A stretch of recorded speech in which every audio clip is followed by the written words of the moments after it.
PSO is Pakistan's largest and most dynamic energy company, with a long and proud history of fueling every sector of the country's economy for over 4 decades, touching lives and enabling journeys across air, land and sea. As the market leader, PSO enjoys the lion's share of Pakistan's downstream oil sector, with primary businesses being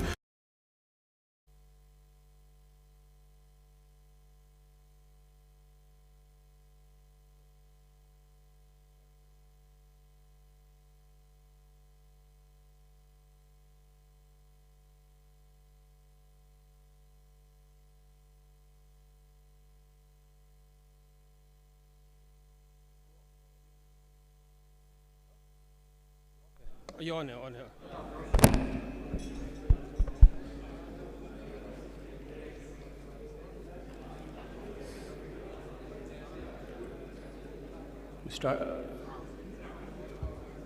Assalamu alaikum everyone. I would request all of you to please take your seats so that we can start the program. Thank you.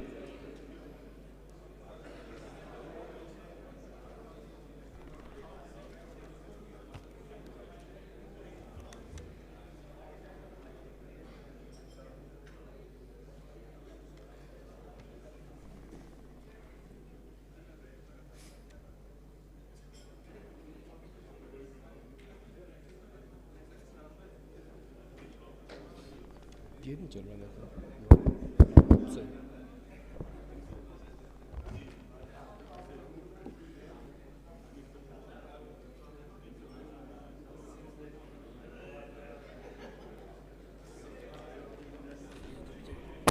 ये थोड़ा सा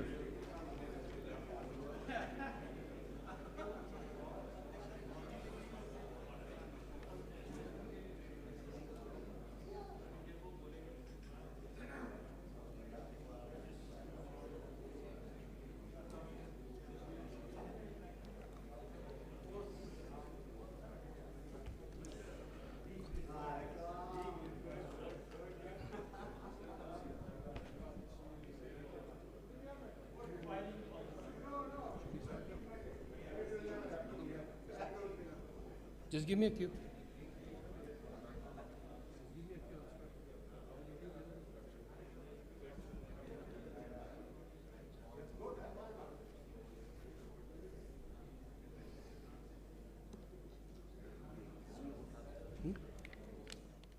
ठीक है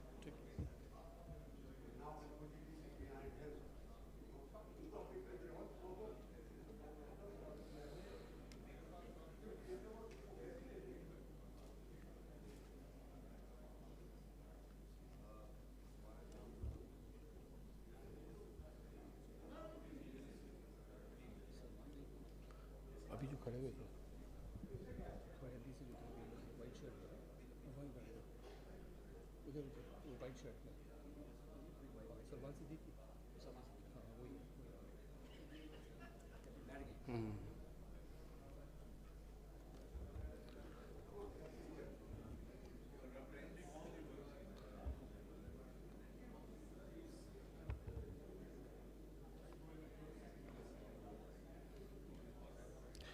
Good morning and Assalamu alaikum, ladies and gentlemen.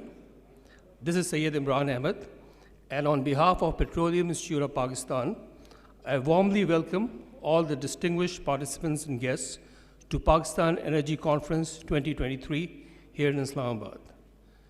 Over the years, Pakistan Energy Conference has assumed the role of PIP's quintessential annual event, known basically for 2 things. One, for the launch of Pakistan Energy Outlook, PIP's flagship publication, and 2, a convergence point for the country's leading energy sector professionals from downstream and upstream companies. Ladies and gentlemen, before we start the proceedings, let us all rise for the national anthem.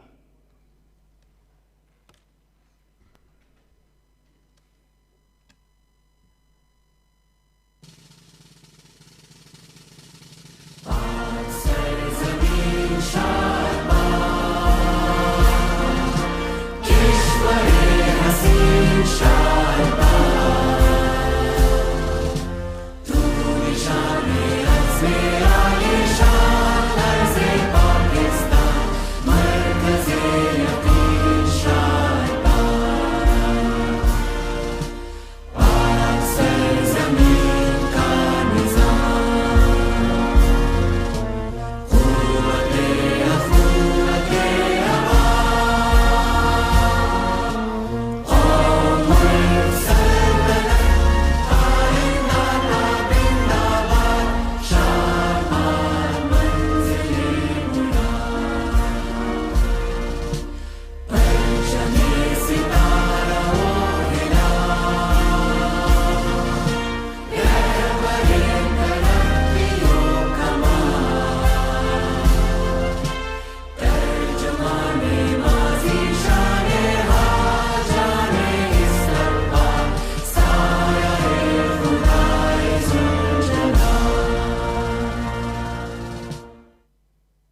This year's Pakistan Energy Conference will feature a bevy of energy sector mandarins and experts who will be giving their addresses on diverse challenges and issues facing the energy sector, and also will present solutions to these problems. But before that, the event will be marked by the launch of the latest edition of Pakistan Energy Outlook, a comprehensive document that accurately reflects the latest developments, changes, policies, and future energy needs of Pakistan. Before we move any further, I would request Qari Abrar Ghani to please recite a few verses from the Holy Book.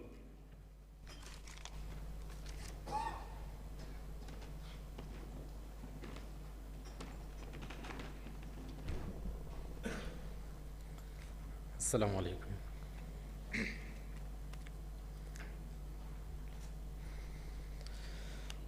أعوذ بالله من الشيطان الرجيم.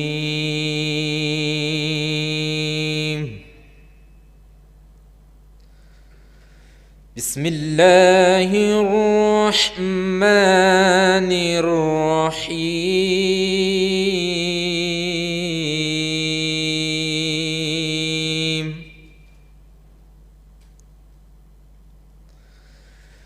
إن الصفا والمروة من شعائر الله، فمن حج البيت أو اعتمر فلا جناح عليه أن يطوف بهما، ومن تطوع خيرا فإن الله شاكر عليم.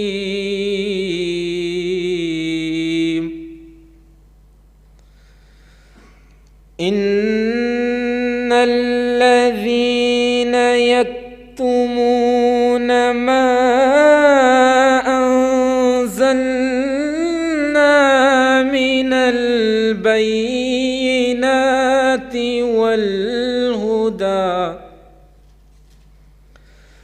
والهدى من بعد ما بيناه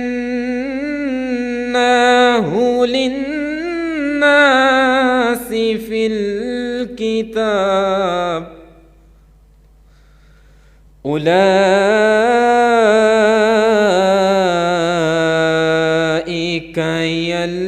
يلعنهم الله ويلعنهم اللاعنون،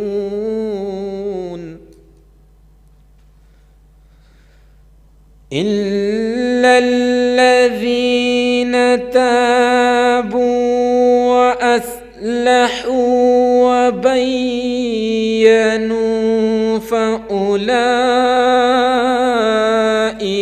أتوب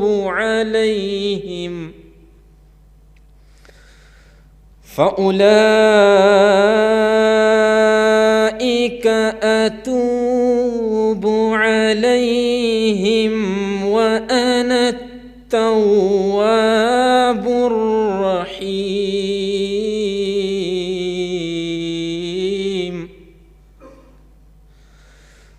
إن الذين كفروا وماتوا وهم كفار أولئك عليهم إن الذين كفروا وماتوا وهم كفار أولئك عليهم لعنة الله لعنة الله والملائكة والناس أجمعين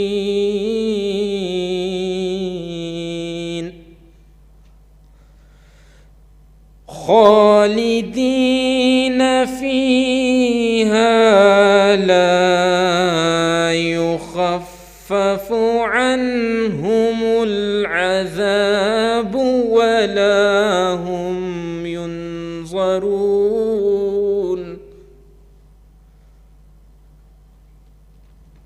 وإلهكم إله واحد لا إله إلا هو الرحمن الرحيم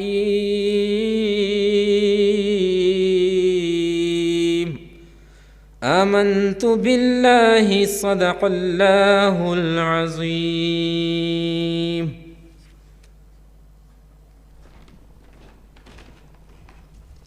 Jazakallah. Ladies and gentlemen, Petroleum Institute of Pakistan has a team of hugely experienced and adept professionals who are working towards promoting the development of Pakistan's energy sector through policy advocacy, capacity building, research, publications, seminars, conferences such as this one. Let us now welcome Chairman PIP, Mr. Shahid Mahmood Khan, one of the leading lights of Pakistan's energy sector, for his welcome address. Ladies and gentlemen, put your hands together for Mr. Shahid Mahmood Khan.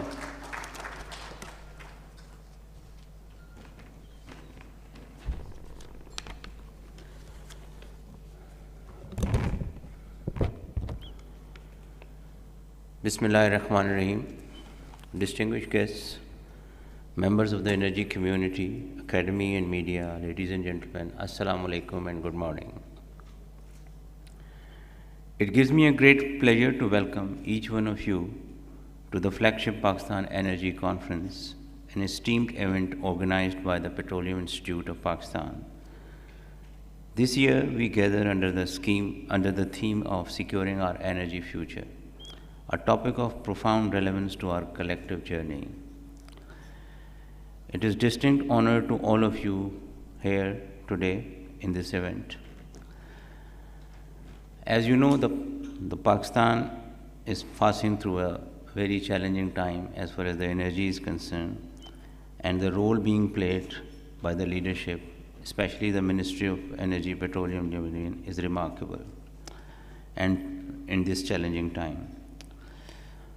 To all the delegates, academics, and other attendees, your collective wisdom and knowledge afford us an opportunity to exchange ideas, engage in fruitful dialogues, and chart a sustainable path for our energy future. Our friends from media, we value your work in disseminating information and raising awareness about the challenges and opportunities in the energy sector. We trust the coverage of this conference will enlighten a broader audience about our endeavors.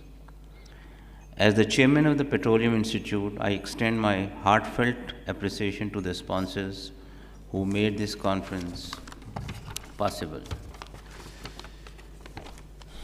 The stating of such an international conference in Pakistan is a testament to the unwavering commitment of the oil and gas industry to meet the energy needs of our nation. Indeed, the significance of oil and gas to our shared development and future cannot be overstated. Today, we are proud to launch Pakistan Energy Outlook Report, a key reference document outlining the roadmap for our journey toward a sustainable energy future. This report, a cornerstone of PIP's work, provides stakeholders with valuable insights into our industry. As Pakistan energy demand is projected to rise in future, it is paramount to maintain fiscal prudence and economic stability. It is therefore essential to devise appropriate policy measures to meet these dynamic energy needs. I want to acknowledge the diligent efforts of PIP team in compiling this comprehensive report, It is certain to serve as a valuable guide for all industry stakeholders. Moreover, this conference will spotlight various sectors of our country's energy industry, including upstream, midstream, downstream, as well as power sector reforms.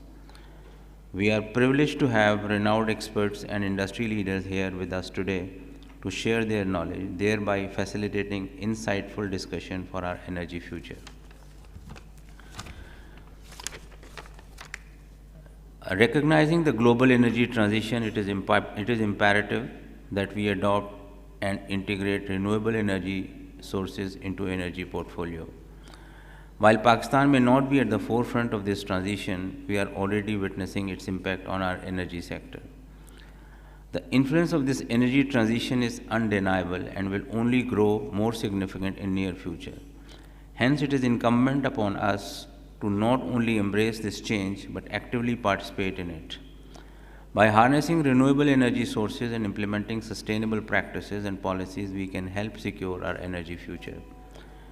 In conclusion, I express my deepest gratitude to all participants and the PIP team who have played a pivotal role in making this conference possible. The path ahead is certainly challenging but also full of opportunities. Let us collectively seize these opportunities and navigate toward a greener, more sustainable energy landscape for our nation. Thank you, and I wish everyone a productive and enlightening conference. Thank you very much.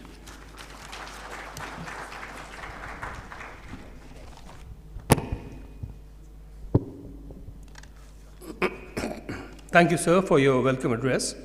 We are confident that today's conference will be several productive hours of stimulating and insightful presentations on many facets of Pakistan's energy sector, where not just gray areas and challenges will be on focus, but also possible solutions. Pakistan has a vibrant and diverse energy sector. There's no doubt about that. That has inarguably contributed towards the country's development in more ways than one.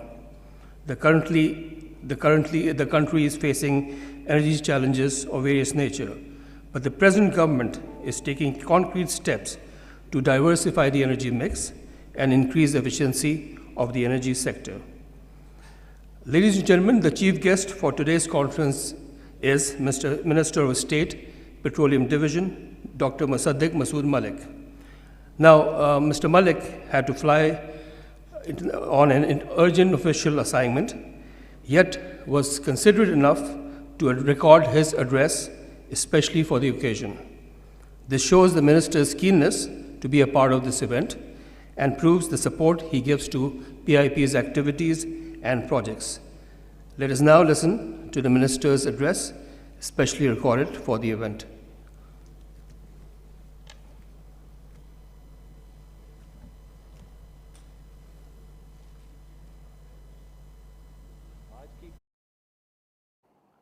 आज की conference में आने वाले तमाम शुरका को मैं वज़ारत तवानाई की जानिब से खुशामदीद कहता हूँ। मैं यहाँ पर आज ख़ुद होना चाहता था, आपके सामने हाज़िर होना चाहता था, ताकि मैं आपको बता सकूँ कि आने वाले वक्त में हमारी हुकूमत का क्या विज़न है एनर्जी सेक्टर के लिए। लेकिन कुछ मसरूफ़ियात की वजह से मैं आज यहाँ पहुँच नहीं सका, तो मैंने सोचा कि मैं पैगाम आप तक पहुँचाए देता हूँ। मैं आपके सामने कुछ चीज़ा चीज़ें रखना चाहता हूँ। सबसे पहली बात तो ये कि पाकिस्तान एक अहम मुल्क है, दुनिया का बड़ा तरीन मुल्क।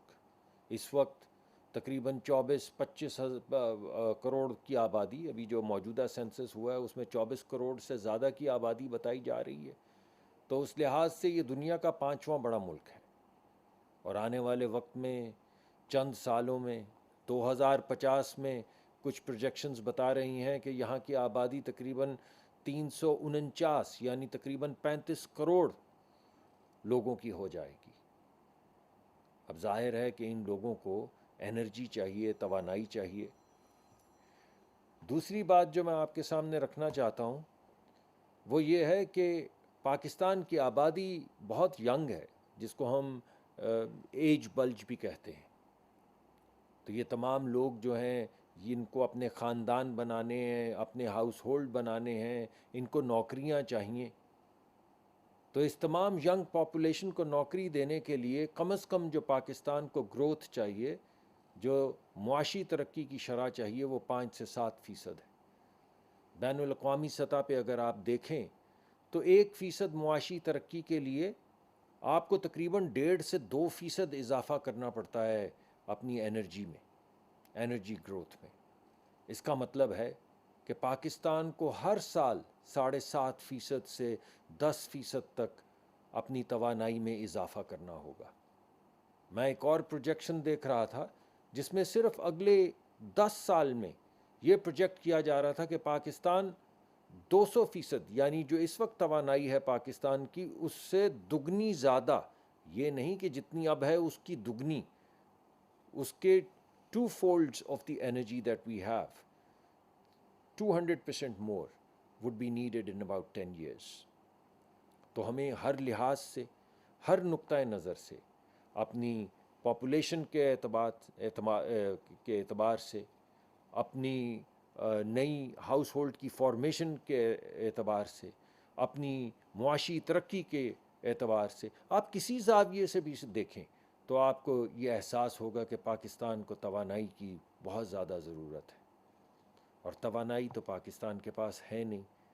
اس وقت 50% کے قریب ہماری جو پیٹرولیم پروڈکٹس ہیں وہ ہم امپورٹ کر رہے ہیں، یعنی جو ڈیزل ہے، جو ہماری موٹر گیسولین ہے، وہ ہم امپورٹ کر رہے ہیں، اور جو ہماری موٹر گیسولین ہے یعنی گاڑیوں کا جو پیٹرول ہے وہ تو تقریباً 80 سے 85% امپورٹ ہوتا ہے۔ اسی طرح ہماری تقریباً 1/3 سے زیادہ گیس جو ہے وہ بھی امپورٹ ہو رہی ہے۔ تو یہ تناسب تو بڑھتا چلا جائے گا۔ ہماری لوکل پروڈکشن ہر سال گھٹ رہی ہے تقریباً 8 سے 10%، اور ہماری ضروریات بڑھ رہی ہیں، اور آنے والے وقت میں جو مقدمہ میں نے آپ کے سامنے رکھا وہ یہ ہے کہ ضروریات اس سے بھی زیادہ بڑھتی چلی جائیں گی۔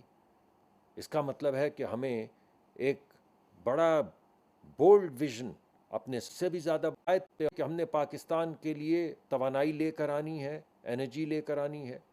دوسرا یہ کہ انرجی وہ لانی ہے جو افورڈیبل ہو، یعنی لوگ اس کو استعمال کر سکیں، اور تیسرا یہ کہ وہ انرجی سسٹینیبل ہو، یعنی آنے والے وقتوں میں بھی ایسا نہ ہو کہ ہم ایک دم کوئی اپنی توانائی کا حل ڈھونڈنے کی کوشش کریں اور اس کے بعد کئی سال تک دیکھتے رہیں کہ بھائی ہم نے یہ کیا کیا، یہ تو بہت مہنگی ہو گئی، یہ تو بہت کم ہو گئی، یہ تو بہت زیادہ ہو گئی۔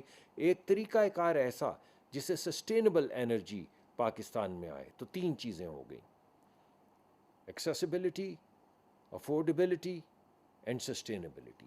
یہ ہمارے 3 آبجیکٹیوز ہیں انرجی پالیسی کے۔ تو سب سے پہلے ہم ایکسیسیبلٹی کی بات کر لیتے ہیں۔ تو دیکھیے، اپنی توانائی کی جو ضرورت ہے اس کو پورا کرنے کے لیے ہمارے ذہن میں بہت سے پروگرام ہیں جو ہم آپ کے سامنے رکھنا چاہتے ہیں۔ پہلا تو ہمارا پروگرام ہے کہ بین الاقوامی سطح پہ بہت سے ایسے معاہدے ہیں جن سے ہمیں فائدہ ہو سکتا ہے۔ ٹاپی ان میں ایک ہے۔ ٹاپی کے اوپر ہم بڑا ایگریسولی کام کر رہے ہیں، اور بہت سے ممالک کے ساتھ بہت زیادہ پیش رفت ہوئی ہے، اور ترکمانستان میں بھی ہم گئے ہیں، قازقستان میں بھی گئے ہیں، آذربائیجان میں بھی گئے ہیں۔ ہر جگہ پہ جا کے ہم ٹاپی کا ایک سلوشن ڈھونڈنے کی بات کر رہے ہیں۔ مشرق وسطیٰ کے بھی جو ہمارے دوست ممالک ہیں ان سے بھی گفتگو جاری ہے کہ اس پروگرام کو، اس پروجیکٹ کو آگے بڑھانے کا کیا کیا طریقہ ہو سکتا ہے، اس میں کیسے کیسے فنڈنگ ہو سکتی ہے۔ تو ایک تو یہ ہمارے پاس ایک طریقہ کار ہے جس کے ذریعے ہم ایک بڑی تعداد میں انرجی اپنے ملک میں لا سکتے ہیں، اور اچھے دام لا سکتے ہیں، یعنی ایسی قیمت پہ لا سکتے ہیں جس سے لوگوں کو فائدہ ہو اور لوگوں کے اوپر سے یہ مہنگائی کا بوجھ جو ہے وہ کچھ کم ہو۔ ہمارے پاس ایک وہ ایران پائپ لائن کا بھی معاملہ چل رہا ہے، اور ہم نے اپنے دوست ممالک یعنی اپنے دوست ملک ایران سے یہ کہا ہے کہ ہمیں یہ توانائی چاہیے اور ہم اسے لینا چاہتے ہیں، مگر ایک رسپانسبل طریقے سے، ایک ایسے طریقے سے جس میں ہمارے ملک پہ سینکشنز نہ لگیں، کیونکہ ہمارا ملک کسی سینکشن کا متحمل نہیں ہو سکتا۔ تو کوئی کریٹیو راستہ وہاں بھی ڈھونڈیں گے، کوشش کر رہے ہیں۔ جو بین الاقوامی سطح پہ جہاں پہ سینکشنز لگی ہیں وہاں پہ بھی گفتگو کو آگے بڑھا رہے ہیں، ایران کے ساتھ بھی گفتگو کو آگے بڑھا رہے ہیں۔ تو یہ بھی ایک طریقہ کار ہے جس سے ہمیں انرجی مل سکتی ہے۔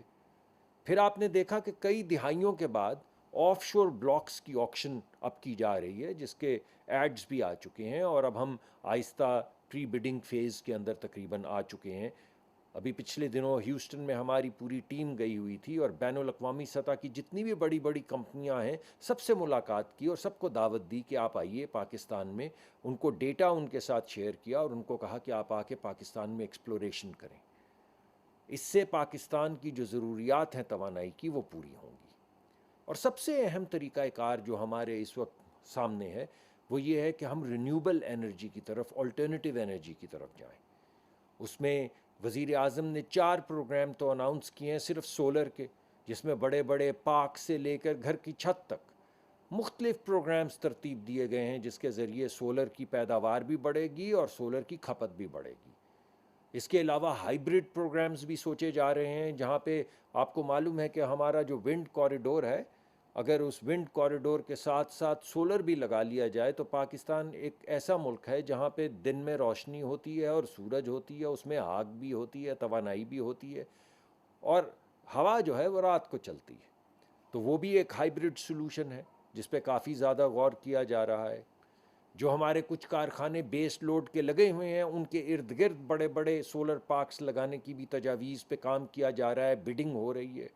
ہمارے جو ڈسٹریبیوشن کمپنیز ہیں وہاں پہ بھی 1-2 میگا واٹ کے رینیوبل پروجیکٹس لگانے کا جو پروجیکٹ ہے اسے آگے بڑھایا جا رہا ہے، اور نیٹ میٹرنگ اور ریورس میٹرنگ، اور گھروں کی چھتوں کے اوپر تو سولر کا آپ کو معلوم ہی ہے۔ تو یہ تمام طریقہ کار ہیں مختلف، چاہے وہ بین الاقوامی سطح پہ پائپ لائنز ہوں، چاہے وہ LNG کے نئے ٹرمینلز ہوں، چاہے وہ پائپ لائنز ہوں، چاہے وہ ٹاپی کا بڑا پروجیکٹ ہو۔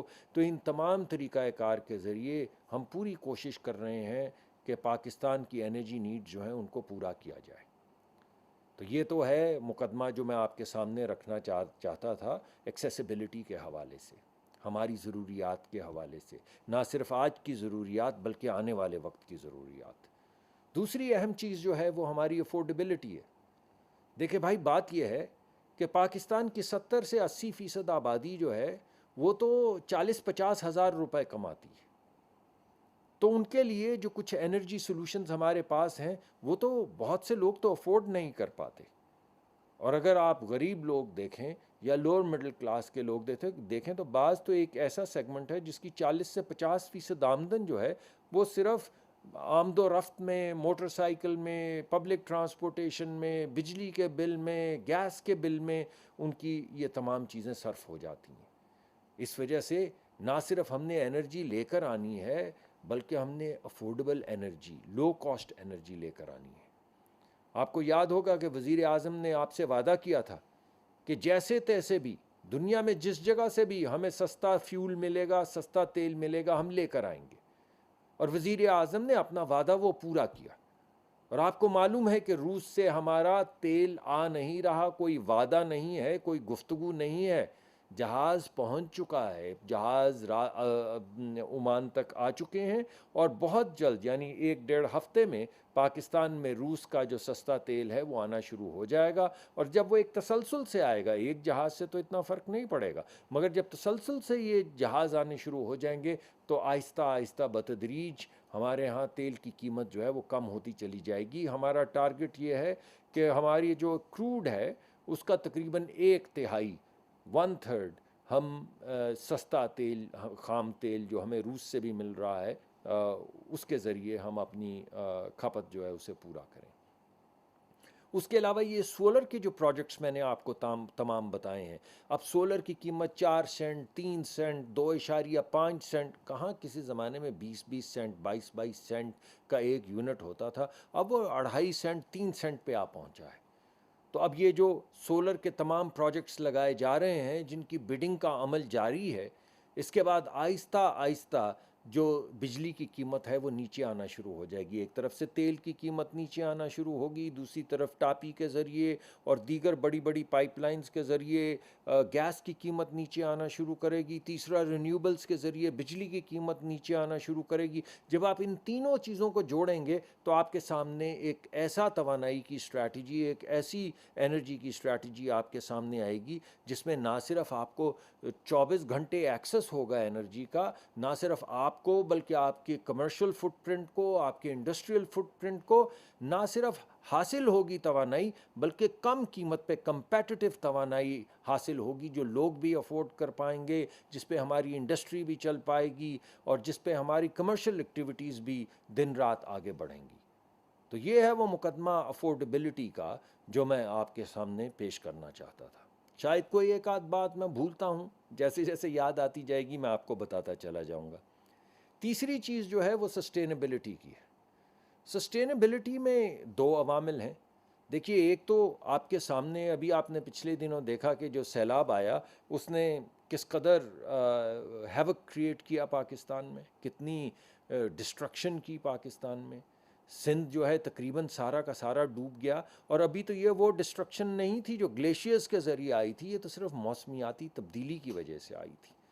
اس وجہ سے جو میں نے آپ کے سامنے رینیوبلز کا ایک بہت بڑا پلر رکھا ہے جو نہ صرف ایکسیسیبلٹی بڑھائے گا, افورڈیبلٹی بڑھائے گا, بلکہ سسٹینیبلٹی بھی بڑھائے گا, کیونکہ یہ وہ توانائی ہے جو موسمیاتی تبدیلی کی طرف کچھ نقصان دہ عمل نہیں کرتی. تو آپ کو گرین انرجی ملے گی, آپ کو لو کاسٹ انرجی ملے گی, آپ کو سسٹینیبل انرجی ملے گی, اور آپ کو لارج سکیل ایکسس ملے گا انرجی کا. ہم اس دفعہ جب گئے ہوئے تھے امریکہ میں اور دیگر ویسٹرن کنٹریز میں, تو ایک بہت بڑا ہماری جو گفتگو تھی اور ہماری جو تھرسٹ تھی وہ گرین ہائیڈروجن اور گرین امونیا کی طرف تھی. اس وقت پاکستان کی تقریباً 1/3 جو گیس ہے وہ فرٹیلائزرز میں استعمال ہوتی ہے. اگر یہ جو 1/3 ہماری گیس ہے اس کو استعمال کیا جائے پروڈکٹیو انڈسٹریل کلسٹرز ڈیولپ کرنے کے لیے, اور آہستہ آہستہ وقت کے ساتھ ساتھ ہماری جو فرٹیلائزر کی پروڈکشن ہے اس کو گرین امونیا کی طرف لے جایا جائے, وہ ٹیکنالوجی جس میں ویسٹرن ممالک ٹریل بلیزنگ کر رہے ہیں ان کے ساتھ ہم معاہدے کریں اور وہاں سے گرین ہائیڈروجن اور گرین امونیا دونوں کے معاملات طے کریں. اور ہم نے یہ بات کو آگے بڑھایا ہے, ہوا میں بات نہیں کر رہے, یہ اس مرتبہ بات ہوئی ہے. تو پھر اس سے آپ کے سامنے یا آپ کو نظر آنا شروع ہوگا کہ نہ صرف ہماری توانائی بڑھے گی, نہ صرف سستی ہوگی, بلکہ سسٹینیبل ہوگی, انوائرمنٹ کے لیے ڈیمیجنگ نہیں ہوگی. تو یہ وہ تمام معاملات ہیں جنہیں ہم لے کر آگے چل رہے ہیں. گرین ہائیڈروجن ہے, گرین امونیا ہے, ونڈ ہے, کچھ جیو تھرمل پہ کام ہو رہا ہے. بالخصوص ریکو ڈک کے قریب ہم نے کچھ نیسنٹ وہاں پر کنویں دیکھے ہیں, یا نیسنٹ فارمیشنز دیکھیں, کنویں تو نہیں ہیں, معافی چاہتا ہوں, نیسنٹ والکینو فارمیشنز جو ہیں ان کو ایکسپلور کیا جا رہا ہے تاکہ ان میں ٹیپ کر کے ہم جیو تھرمل کے ذریعے نہ صرف مائننگ کو آگے بڑھائیں بلکہ وہاں پہ انڈسٹریل کلسٹرز بھی لگائیں, وہاں پہ سمیلٹنگ بھی لگائیں, وہاں پہ لوگوں کو روزگار مہیا کریں. تو یہ وہ تمام معاملات ہیں جن کی طرف ہم دیکھ رہے ہیں تاکہ تینوں گولز ہم اپنے اچیو کر سکیں. اور جب ہم یہ سب کچھ کریں گے, اگر ہماری اپنی توانائی کی پیداوار بڑھے گی, چاہے وہ رینیوبلز کے ذریعے ہو یا ہماری ایک پالیسی ہے جس کے ذریعے وہ ویلز جو بند ہو چکے ہیں, جو ابھی کمرشلی وائبل نہیں ہیں, ہم ان کے لیے ایک انسینٹیوز پیکیج لا رہے ہیں کہ ان کو بھی کھولا جائے.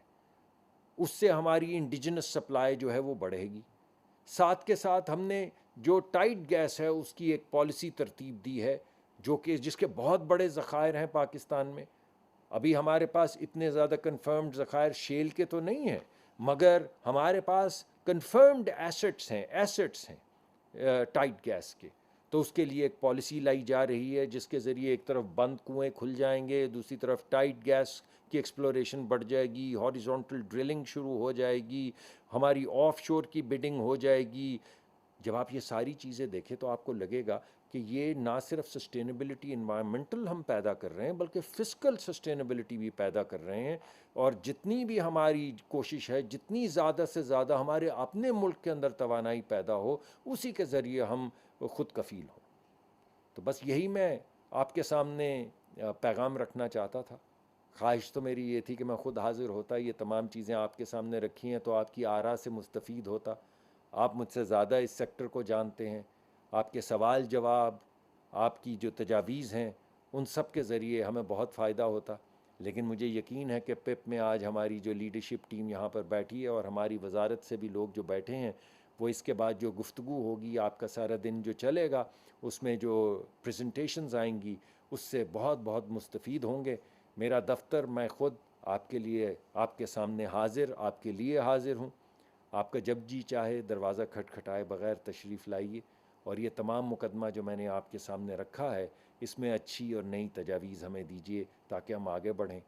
हमने अपने लीडरान को, अपनी कंपनियों के लीडरान को भी कहा है कि वो अपने आप को पेट्रोलियम कंपनीज़ के बजाय एनर्जी कंपनीज़ की तरह सोचना शुरू करें और दीगर बैनुल-अक़वामी सतह पे जो कंपनियों ने ट्रांजिशन की है वो भी करें। तो इंशाअल्लाह आपकी एडवाइस के साथ, आपकी गाइडेंस में और अपनी लीडरशिप के साथ हम उस मंजिल तक ज़रूर पहुँचेंगे जब ना सिर्फ पाकिस्तान में वाफिर तवानाई होगी बल्कि सस्ती तवानाई होगी और हमेशा के लिए तवानाई होगी, यानी सस्टेनेबल तवानाई होगी। बहुत बहुत शुक्रिया। होगी बल्कि सस्ती तवानाई होगी और हमेशा के लिए तवानाई होगी, यानी सस्टेनेबल तवानाई होगी। बहुत बहुत शुक्रिया।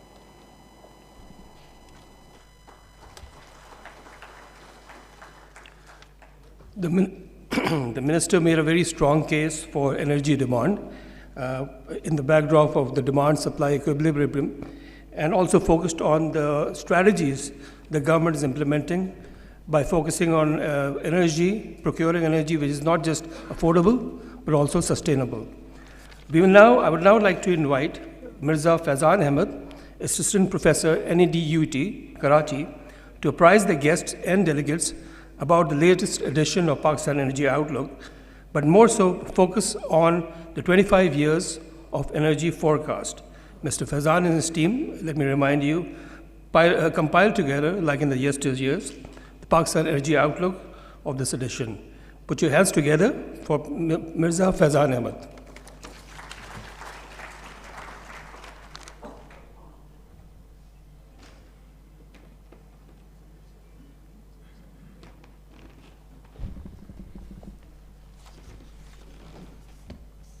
Thank you.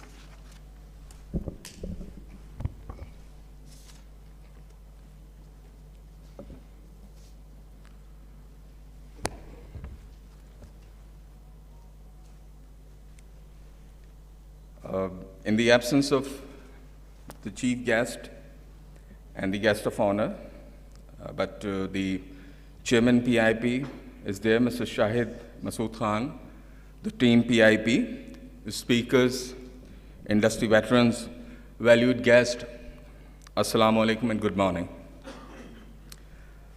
Being a faculty member in more than a century-old higher education institution, which was once recognized as an engineering discipline institution in the country, now it is offering allied disciplines like economics, finance, management sciences, and many others, which seems really surprising for many people.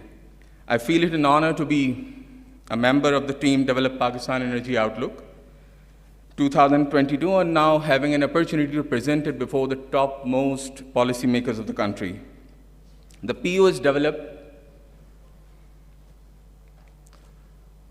by the team comprising of myself, Professor Dr. Razali Khan, the chairperson, my colleague Javeria Nas, and from PIP, we had Mr. Shahryar Umar, Mr. Mohammad Danish, Mr. Adil Rahman, and Mr. Waqas Ahmed.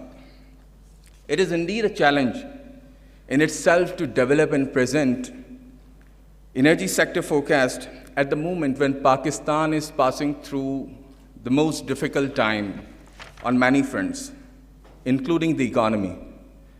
Certainly, the energy sector is one of the major concerns of the economic crisis in terms of both, I can say, the causes and consequences. Hence, here we categorize, I need to be very clear about what energy we are talking about. If we categorize, we have 5 different sectors The first one is residential, industrial, transport, then commercial, and agriculture and public. These are the 5 sectors, and they are consuming 5 different types of fuels and energy, which we are talking about: the oil, natural gas, coal, LPG, and electricity. If we see the previous historical data, we find that currently primary energy supply is around 9% less than the primary energy demand, and the major contributor are the natural gas and electricity. We need to be very careful about the demand-supply gap. I'm talking about the current price and tariffs at which the demand and supply is existing. In fact, the challenge is the availability and affordability trade-off, which is discussed by the Honorable Minister as well. And besides this, we have other challenges like the inefficient energy consumption. If you look at the previous data of GDP and the energy consumption, we find that what we are consuming to add more GDP is much higher. And it is also discussed by the Minister, which shows that energy consumption is not efficient. Is the implication which we are facing nowadays of the rapid surge in international energy prices, and certainly it is affecting our energy sector. It gives an impact manifold when we see the imbalanced sectoral tariffs. We can see the natural gas tariffs. On the other side, we have electricity tariff in Pakistan for different type of consumers. And there is an imbalance which creates problem for the supply and on the demand side both. What we see there in the medium to long term, because of the developments of CPAC, now we have lower access to energy. We have increasing use of equipment and appliances. And these indicate that in future we will be having higher demand of energy in the medium to long term. But if we look at the short term, we feel and we observe that the energy demand will remain subdued due to higher inflation and the lower economic growth. What we have said as the objectives of this study, or you can say the project, the 25 years energy forecast, first was to estimate the sectoral energy demand. As I've discussed, we have 5 different sectors. Then we tried to develop a projections, supply projection based on the information and data available from the relevant authorities. Then the third one was to forecast the energy demand and supply for next 25 years. And then we conducted a scenario analysis. The scope is limited, I must need to mention here, the scope is limited to the sectoral energy demand estimation of 5 different sectors, and we are talking about 5 different fuels. As far as alternative demand and supply scenarios are concerned, these are based on baseline, the optimistic, and the pessimistic real GDP scenarios. I'll be discussing it, what's the difference there. Certainly, when we make some projections, we have to take some assumptions. And on both the side, on demand side, on the supply side, we have taken some key assumptions. The first one, the oil, LPG, demand supply are equal because we do not have any check on the typical imports. To some extent, it goes for the coal as well. We try to estimate the major energy demand, energy consumers, which are transport sector oil, industrial sector gas, coal, and electricity, and the residential sector gas and electricity, which accumulates around 86% of the total final energy demand. By using a model we call ERMAX, the auto-regressive moving average, a model with exogenous variables, and it basically considers the previous moves in demand, previous shocks in demands, and the exogenous, the other variable, other factors which can affect the demand. Based on these particular factors, this econometric model works, and we have developed the demand for these 6 sectors. For the smaller sectors, which account for almost 14% of the remaining energy, we use the cumulative average growth rate. We have the historical deficit equally attributed to coal and gas because they are indigenous. The access to electricity will be 100% as it is growing over the period of time by 2030. Renewable energy covers net electricity deficit, and whatever will be the deficit, we expect that there is a demand for renewable energy, and the oil and gas-based electricity generation reduces gradually. Certainly, the transformation losses will also reduce gradually, and the CPAC will have an impact of around 0.15% added in the energy demand. On the supply side, we have assumed that the supply of hydronuclear and the imported energy will remain as per the planned projects. The final coal which is being used by the industry will be import-based, as it is there at the moment. And the natural gas projects, as discussed by the Minister Saab as well, the TAPI and the IP may take some additional time because the time lag has already passed, and we expect that it may delay to some extent. However, it needs expedition. The domestic gas supply will deplete gradually. It is depleting by an annual rate of 3%. These are the three scenarios. 4.13% is the average annual growth rate over the last 30 years of the real GDP in the country. For optimistic, we use 1% plus, and for pessimistic, we use 1% minus. These are the three scenarios based on which we have developed the forecast. As far as the primary and final energy forecast is concerned, and these two types of energy concerned, you are very well aware and know more than me about this. But just to mention that primary energy, once we deduct the transformation losses, the power, T&D losses, auxiliary consumption, and the non-energy use, we get to the final energy being consumed by the consumers. This is the first projection based on the baseline scenario, S1 we are calling. And here we see that currently we have around 96 or 97 in million tons oil equivalent as the supply, and the demand is 106. It is gradually expected to reduce, and they'll converge to each other. By 2027 and 2028, the gap will further increase, despite the fact that we have planned projects incorporated in the supply side, and we expect that the deficit will increase after that. If we consider the S2, which is the optimistic scenario, the demand by 2046 will be 12% higher than the baseline scenario. The situation will remain same. Certainly, the supply will may gradually increase because it is based on imported oil and the others, and we do not have any check on those imports. This is S2, and for the third pessimistic scenario, this supply will be around 10% lower than the baseline scenario. It's the primary energy demand and supply. What if we consider the existing primary energy supply mix? At the moment, we have 39% share in gas, 25% in coal, 23% in oil, negligible share in the imported electricity, 2% LPG, 8% hydro, 2% nuclear, and 1%, merely 1% renewable. What we expect in future based on the S1, the baseline scenario we have discussed here, as I've mentioned that the oil share in the electricity production is expected to reduce gradually. So we see that in supply mix, the oil share will be reducing from 23% to 13% in next 5 years, and gradually it will remain stagnant around 15%. The gas share in supply, I'm not talking about the demand is much higher. The supply gas share is also expected to reduce because the other shares are increasing and the gas supply is lower. The LPG share is also expected to increase to 5% by 2046. The major gainer is coal, which is currently at 25% and expected to reach to 41% by 2046. After 25 years. The hydro is also increasing, nuclear slightly increases, renewable increases to some extent, and we have the imported electricity remain there. On the demand side, the mix is this. Certainly, if we fulfill the demand of the gas and the electricity we have, which are the major deficit spinners, we can see the oil share will be around 11%.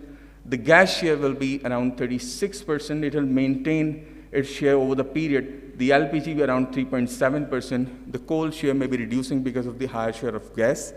And it is around 29%, the hydro 9%. And we expect the renewable share in demand to 7.3% by 2046 in the baseline scenario. As far as the share of import is concerned, we know that more than half of the energy supply is based on our imports. 52% is the current share.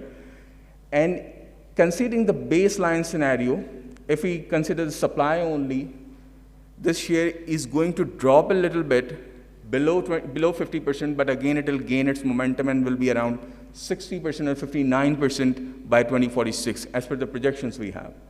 And same happens for S2 and S3. What if we consider the demand to be fulfilled by the imported energy? This has to increase further, and it will be over 65% in any case in S1, S2, and S3 by 2046. So we see that the imported share, as per the projections, is not going to go down in future.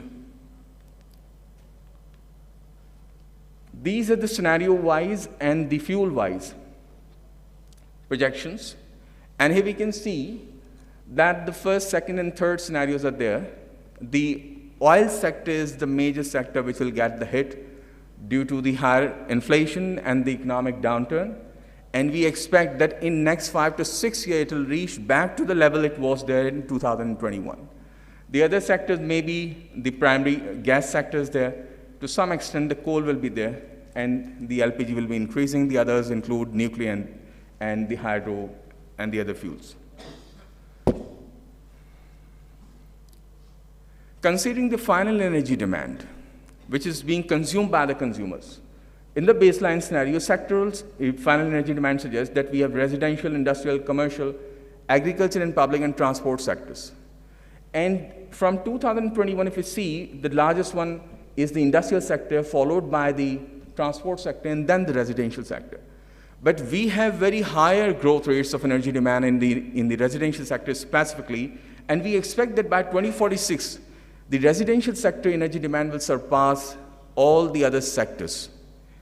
The second will be the industrial sector, and to some extent, because I'm again repeating, the tariff is there, it has an impact on the demand. The transport sector will be the third one. It will be comparatively efficient as compared to the others.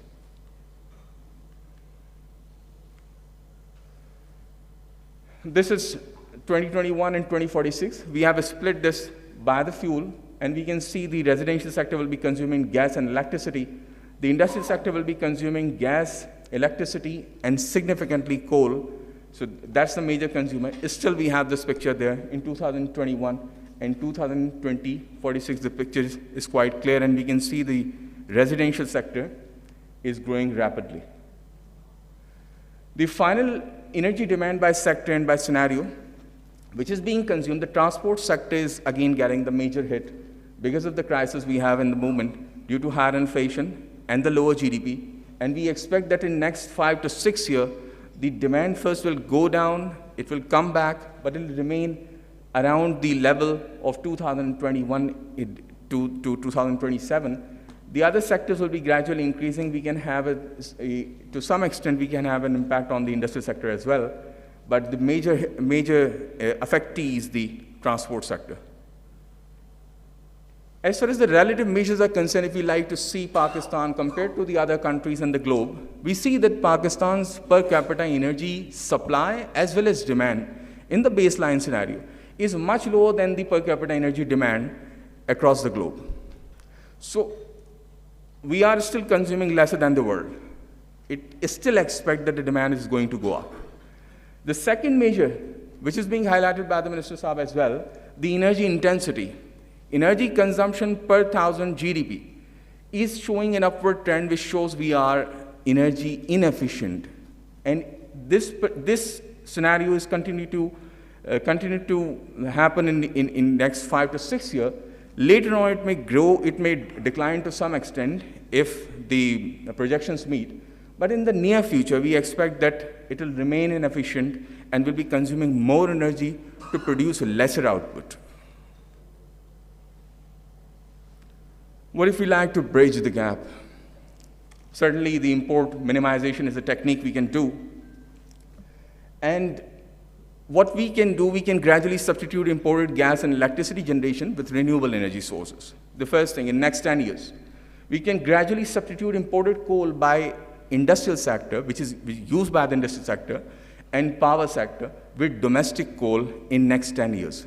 If we do this, receiving imported electricity export plan and the non-power use of oil and gas, which we feel may not be substituted given the price level we have at the moment, and with the other forms of energy, and I'm again repeating, it's because of the price differential. We need to have a rationale for a consumer to switch from one type of electricity, one type of energy to the other.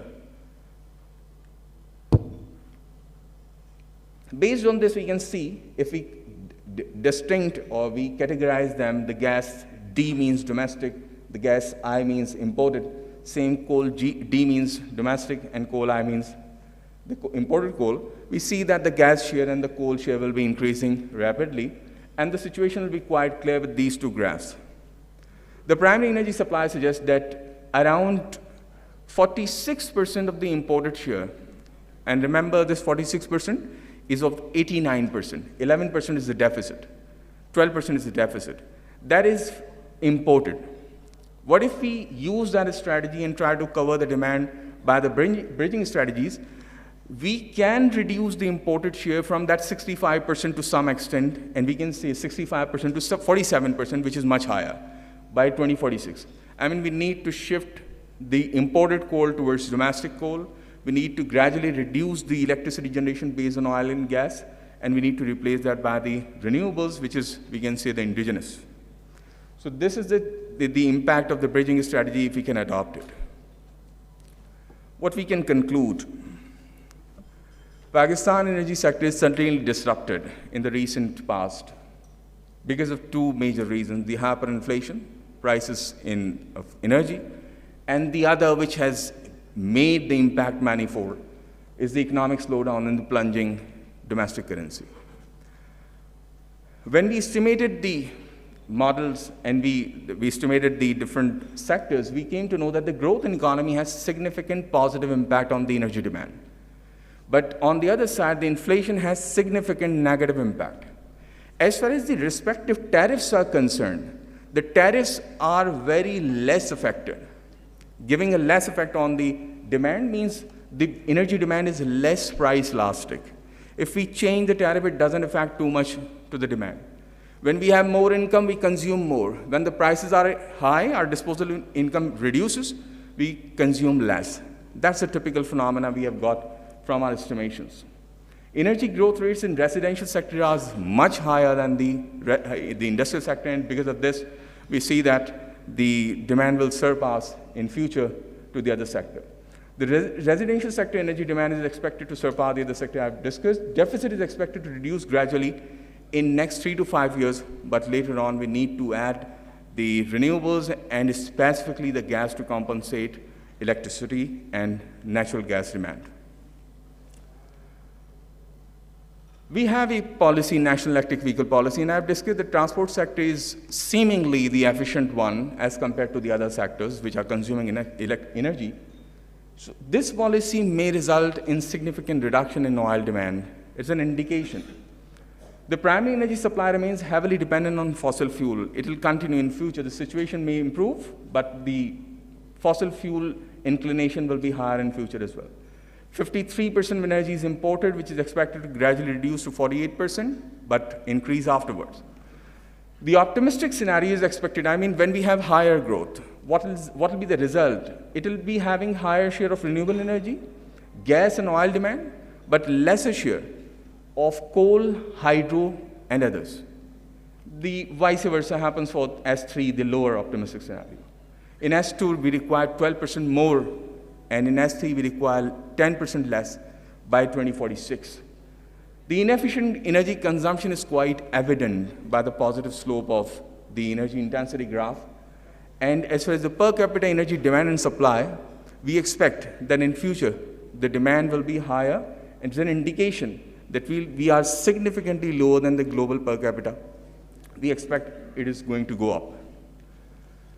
What we can recommend based on the estimations and the conclusions, there's a need to develop the coordinated and integrated effort to reduce the energy deficit. Why I'm saying so? Because in a recent energy policy developed by the government, they emphasize the provincial governments to involve in the energy sector. They can take initiatives. But the point is, if these things happen without any sort of a coordination, it is not going to result anything positive for the sector. So there's a need to have a coordinated, integrated effort. The planned gas project, specifically the TAPI and the IIP, need to be expedited to remove the deficit, at least for the short period of time. There is a need to rationalize tariff. This is the third time when the Department of Economics and Management Sciences and Indian University has presented and developed this PEO, Pakistan Energy Outlook. In 2019, 2020, and now 2022, we are presenting it. In 2019, we said that there is a need for tariff rationalization. The tariff rates are not rationalized anymore. The need to direct consumer towards efficient energy consumption. We have an example of transport sector. The gradual retirement of oil and gas-based power plants and the maximum replacement with renewable energy is vital for the sector. We need to focus on indigenous resources, such as coal, which can be used for the replacement of imported coal. We have a notion of climate responsibility, the environmental sustainability. The energy sector, recent policy also highlight indigenization, the financial sustainability, and the environmental sustainability. But the point is we need to be very distinct about the short-term, medium-term, and long-term goals. In the short term, we cannot jump towards the climate sustainability at the moment. We need to first think about our indigenous resources, and then we can move on. We need to be very careful about that. The strategies we can make to reduce the environment consumption, but first, the most important thing, we need to know what do we have at the moment. Implementation of NEVP, the National Electric Policy, may be a priority, and it may reduce and make the transport sector more efficient. We need to reduce the reliance on fossil fuels, lower the import bill, and increase energy efficiency. As far as the import bill is concerned, it's a multi-pronged strategy need to be adopted. First, to conserve energy, to promote energy efficiency, explore alternatives, affordable, comparatively affordable alternatives. And they can make this sector out of the typical import-based energy demand and supply. We need to increase energy exploration. That's the most important thing, because we are importing gas and oil from outside the country for a long period of time, and the scenarios continue to happen in future as well. Without the support of industry, we cannot do anything. So we need to encourage our industry to develop, to produce energy-efficient equipment and appliances. This can reduce the burden on energy demand as well. We have been discussing this for a long period of time. The energy sector, veterans, the policymakers, the government officials are there. They have all the data available. Perhaps that's not very well formed, but we need that data, the real-time data to develop. We are having 18 months late data coming from the energy sectors. And what actually happens when we try to make a forecast on 18 months back data, it is really difficult to make a good forecast. We cannot do any updated forecast without updated data. So for that, we require updated information. That is there, but we'll request again, and it's a recommendation to produce and give that data to the policymakers, to those who are doing this work. The Pakistan Energy Outlook is a very long-term plan. It gives 25 years energy forecast. But when we discuss these things with the policymaker, they say, what is going to happen tomorrow? We need to concentrate on that. The next week, the next month, the next year. For that, we need to have a regular short-term and updated forecasting model. And that model needs to be embedded with a risk management and action plan to ensure sustainable growth in the energy sector. I hope that I could be able to make my point, and with the hope and pray that the future of Pakistan will be better than its future, better than its present. Thank you. Thank you for patient hearing.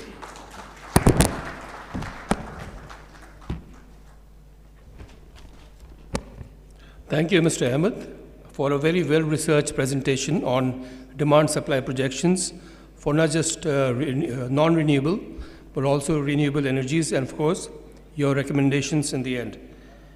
Ladies and gentlemen, the time has now come for the launch of the latest edition of Pakistan Energy Outlook. As a flagship publication of Petroleum Institute of Pakistan, PEO has been serving as a vital document for adding value to the energy planning process of all concerned stakeholders. Like in the past, the latest edition of PEO is a collaborative effort of Economics and Management Sciences Department, NEDE, UT, and PIP. For the formal launch of PAO, I would request CEO Petroleum Institute of Pakistan, Mr. Shahryar Umar, to please come on to the left-hand side of the stage to unveil the document. Mr. Shahryar Umar, ladies and gentlemen.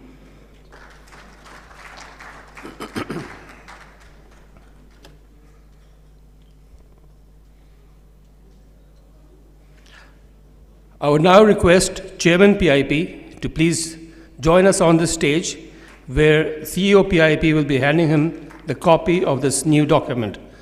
Mr. Shahid Mahmood Khan. Let's put our hands together for both the gentlemen.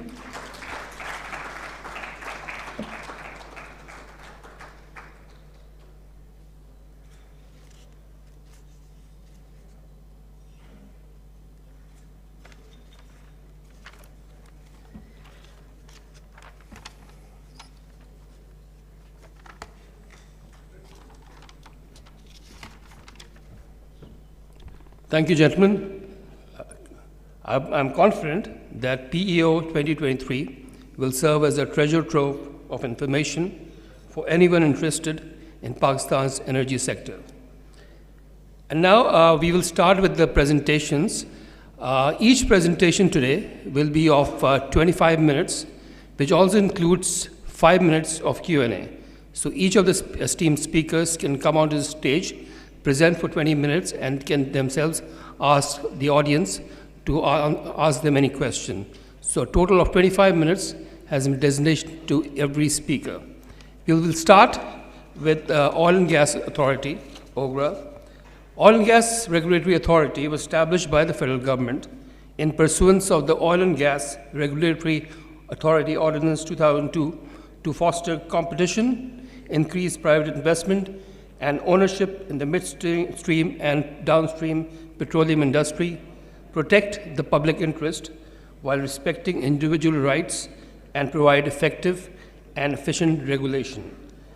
Ladies and gentlemen, I would like to invite Chairman OGRA, Mr. Masroor Khan, to shed light on a very pertinent topic of Pakistan energy supply chain and associated safety challenges. Let us put our hands together for Chairman OGRA, Mr. Masroor Khan.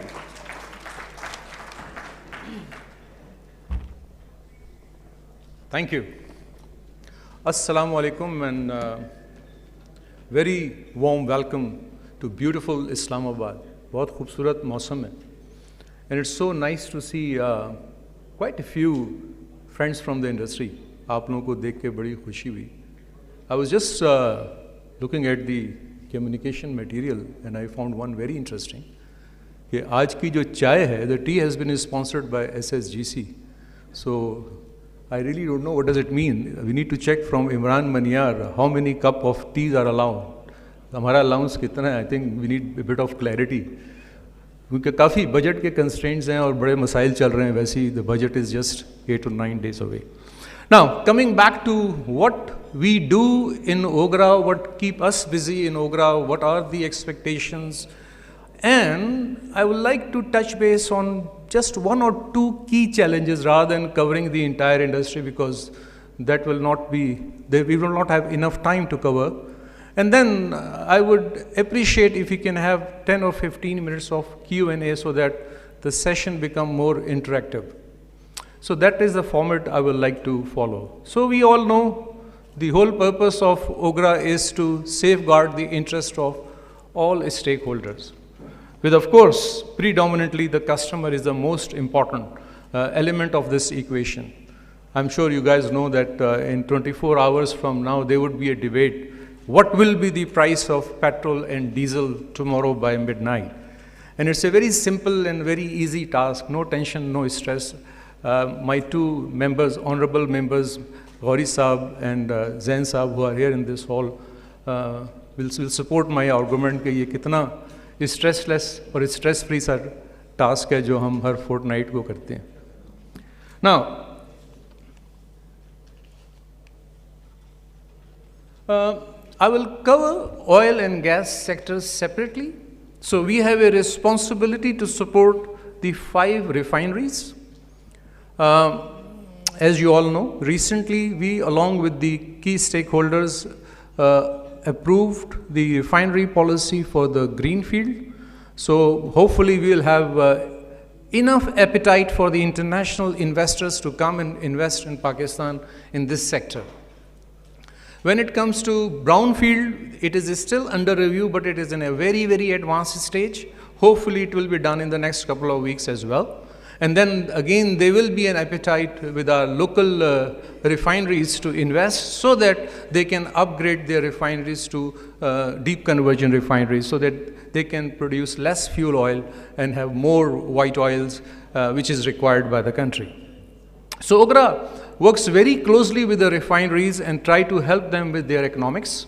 And again, pricing is one of the very important component के जहाँ पर हम उनके साथ मिलके काम करते हैं और हद्दुल इम्कान कोशिश करते हैं कि हम रिफाइनरी को सपोर्ट कर सकें और उनको प्रॉफिटेबल बना सकें.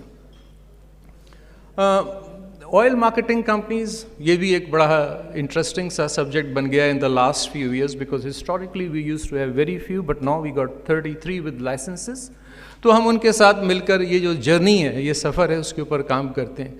We try to educate everyone कि जी क्या क्वालिटी के स्टैंडर्ड्स होने चाहिए, कैसे वेट एंड मेजर के स्टैंडर्ड्स होने चाहिए, किस तरीके से उनको लैब बनानी चाहिए, किस तरीके से टर्मिनल्स जो हैं उनको अपग्रेड करना होगा. So again it's a very important task where OGRA and the OGRA team works day and night to help the industry with moving forward. Storage के ऊपर भी मैं बात करूंगा.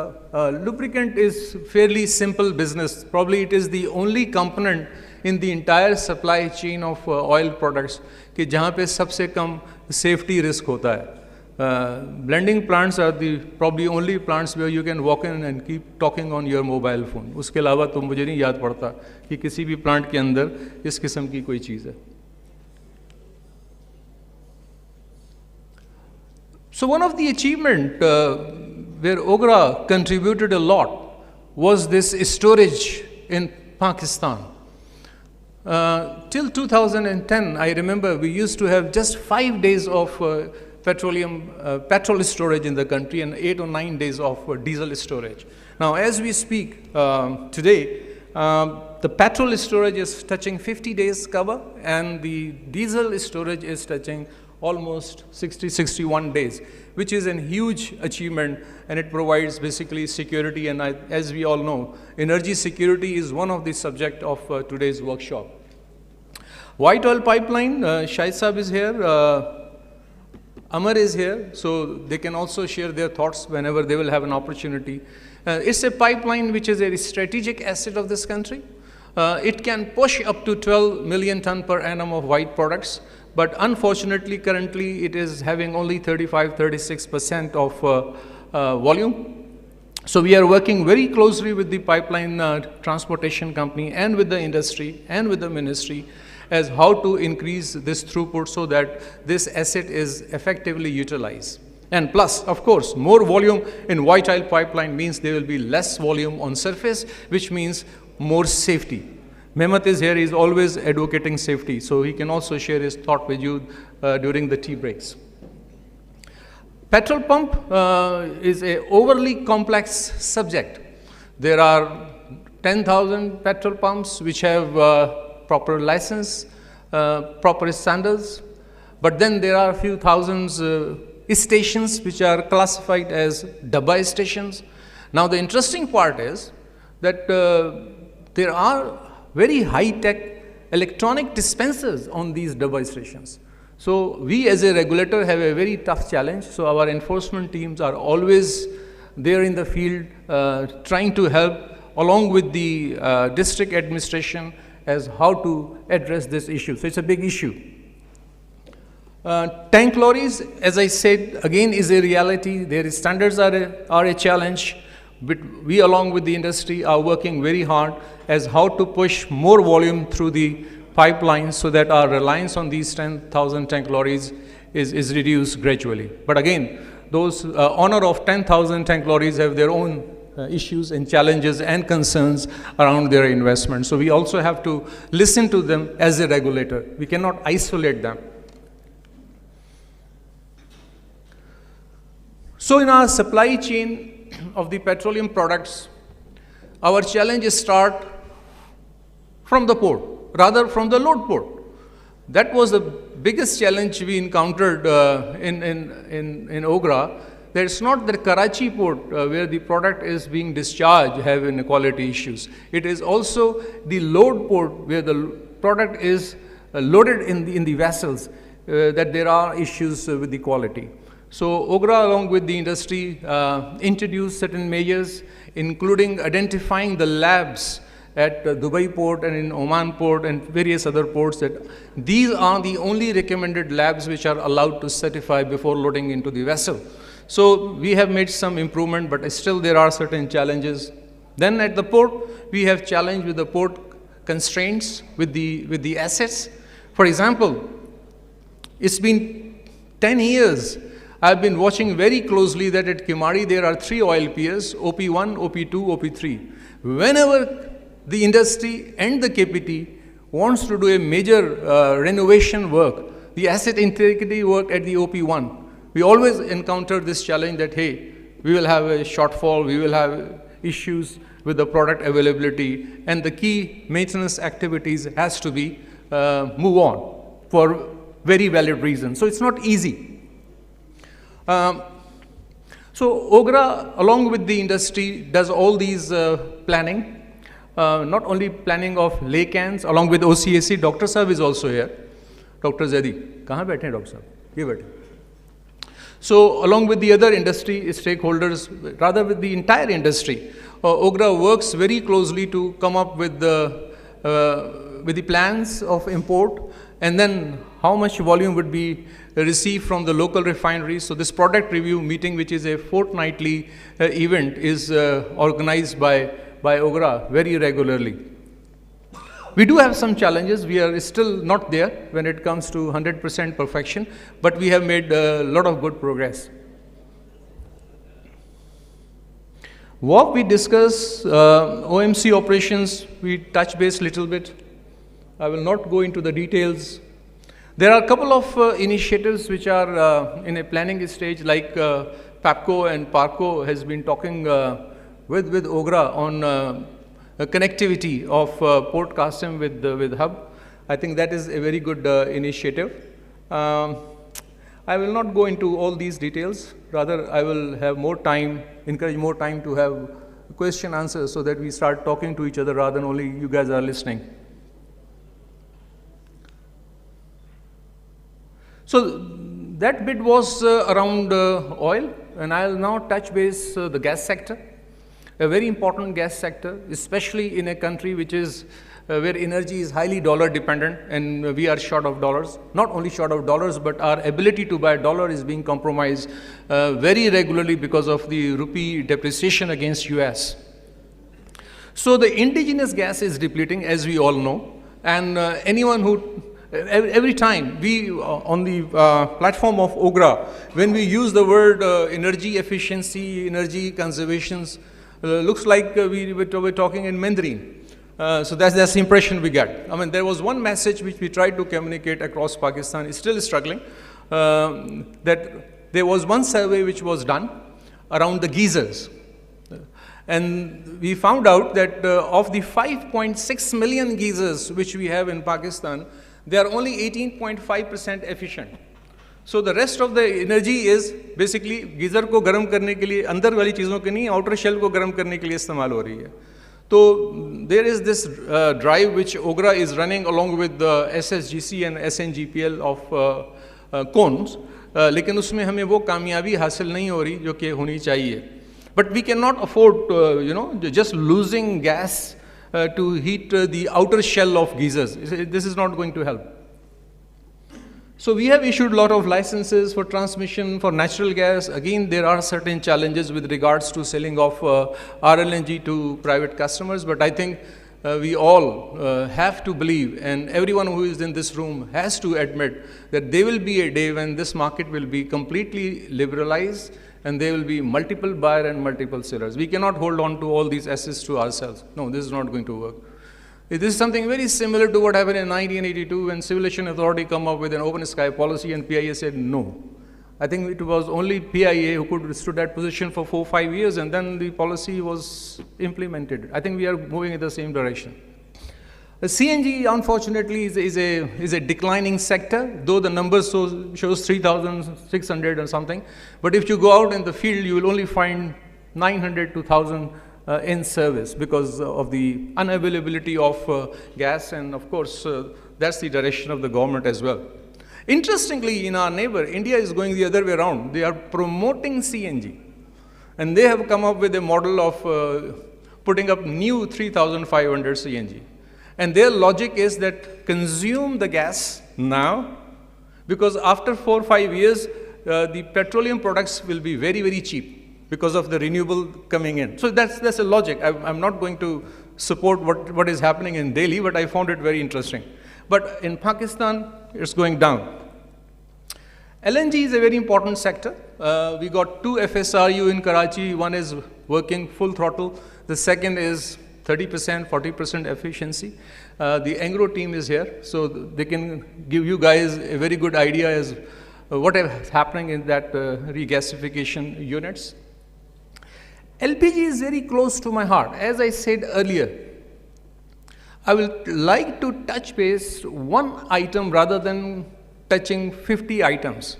And the reason why I say LPG is very close to our heart, to Ogra heart, is because on an average, 2 to 3 accidents are happening every week in Pakistan. I will go into more details once I go to the LPG safety issues. If you guys have seen today's newspaper in all the print media and electronic media, there is this coverage that the government has approved LPG air mix policy. So we were working very close with the ministry, and it was issued yesterday. So if you get some time, please do see the Dawn and the Business Recorder and some other newspaper today. It has a good description of what this policy entails and how it is going to benefit in a society where the natural gas molecules are declining. So I think it will be an interesting read for you guys. And as I said, it will also be a good opportunity for you guys who want to invest.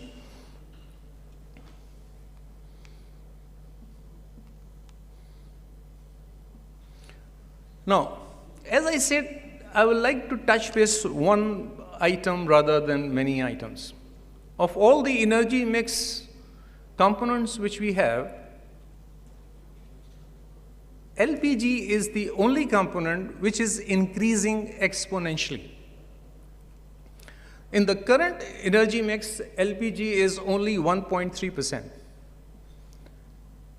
And the idea is to have it up to 5% in the next 6 to 7 years. Now, what does it mean? It means that 1.3% today translates to 4,500 tons of LPG consumption in Pakistan. मैं उसको अपना वतन अजीज पाकिस्तान कहता हूँ. In every single standing committee. This 4,500 used to be only 2,000 ton just 3-4 years back. So in the last 3-4 years, it has increased 100%. Now, if you walk into Ogra office, you will find that we have received 10 or 15 applications on a weekly basis for new LPG plant. Now, what does it mean? It means the industry is growing, and the industry is growing exponentially, and there will be a need to cater 20,000 ton of LPG. So that's the direction. Now, having said that, there's an ample opportunity in this sector. This being portable fuel will grow because it does not need pipelines, though it's inexpensive. लोग उसको poor man fuel कहते हैं, but it's not a poor man fuel, but it is accessible, it's reachable. So its penetration is very easy. अब हो क्या रहा है? What is the challenge? The challenge is diesel came into this market in 1890. 130 साल हो गए. But LPG came to this market in 1968. So, though they are here for ages, लेकिन जो segmentation हुई और पूरे के पूरे कराची से चित्राल तक ये LPG जो फैला है, in small pockets, in small concentrations, there has been serious compromise on safety. Now, this issue of safety pertaining to LPG was on a smaller scale because the volume was small. Now, as the volume is increasing exponentially, you come across every day 1 or 2 accidents happening somewhere. Now, we had this interesting experience 2-3 months back in Peshawar, where people were filling LPG in bags, along with natural gas. 1 bag natural gas, 2nd bag LPG. So our enforcement team, they went out and they managed, and it was sorted out. But when it comes to LPG safety, it has been increasing at a very, very high rate, I will say, alarmingly high rate, and I will use this forum where I will need your help in addressing this issue. I have seen in many countries regulator issuing instructions. I will be using the word request for a very simple reason, because people are losing life at an alarmingly very high level because of the substandard cylinders, substandard decantation, substandard bowsers, substandard valves, substandard regulators. Regulator means the one which is on the top of the cylinder. Now let me share with you some pictures. This happened 11 days back. Just 11 days back. This is a restaurant in Narowal. Now, what happened? In the kitchen, inside the kitchen, there were 4 cylinders which were placed next to each other. Now, let me show you. This is an O-ring which is installed in the regulator. This costs 10 rupees per piece. But at the same time, in the market there are substandard O-rings. You can buy it for 2 rupees or 3 rupees. So the restaurant owner were using substandard off-specs O-ring. And instead of installing cylinder outside in an open area, they were parked inside the restaurant. It blew up because the flame was already there. So it happened just 11 days back. 1 minute khamosh. 4 innocent people lost their life. 2 men and 2 ladies. One of the lady was in her 3rd trimester, 7 or 8 months of pregnancy. They all lost their life. Just because of this small O-ring which cost 10 rupees, but the restaurant owner managed to save 7 rupees at the cost of, I don't know, you'll call it 4 lives or 5 lives? Ji? 5 lives. 7-month pregnant lady. Think about it. That's where I need your help. That's where Ogra need your help.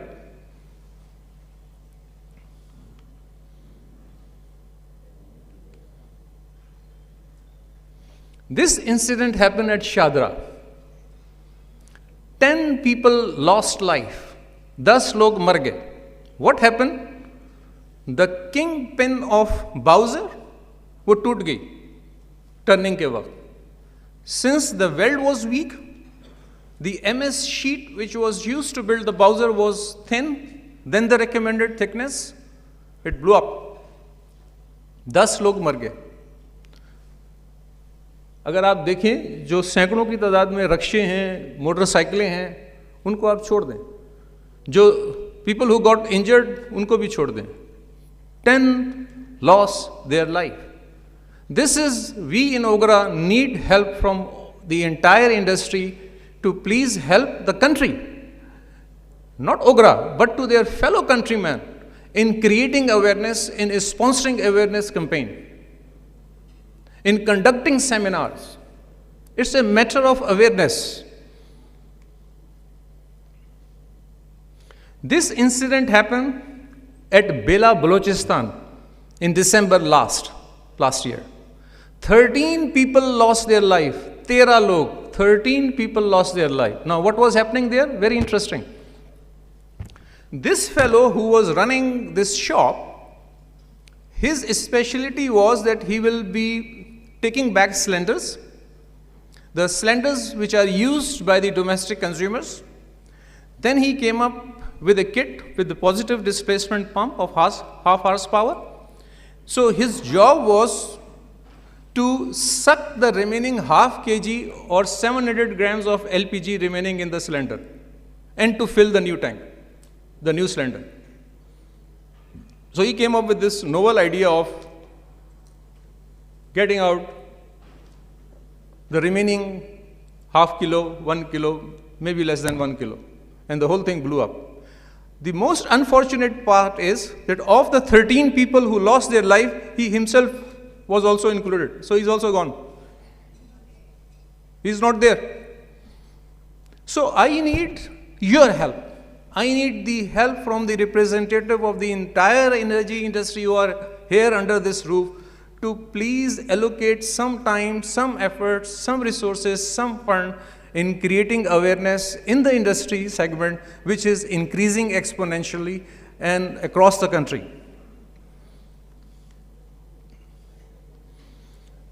This picture is from Taftan. Think about it.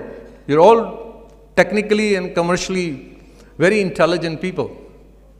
60 ton of product is stored on these few bricks. I will not go into the details. Now, I think I said enough.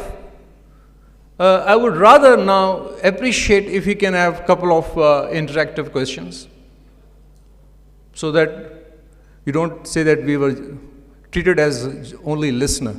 जी, क्या सवाल आते हैं आप लोगों के? जी, doctor साहब. Dr. Saab has a question.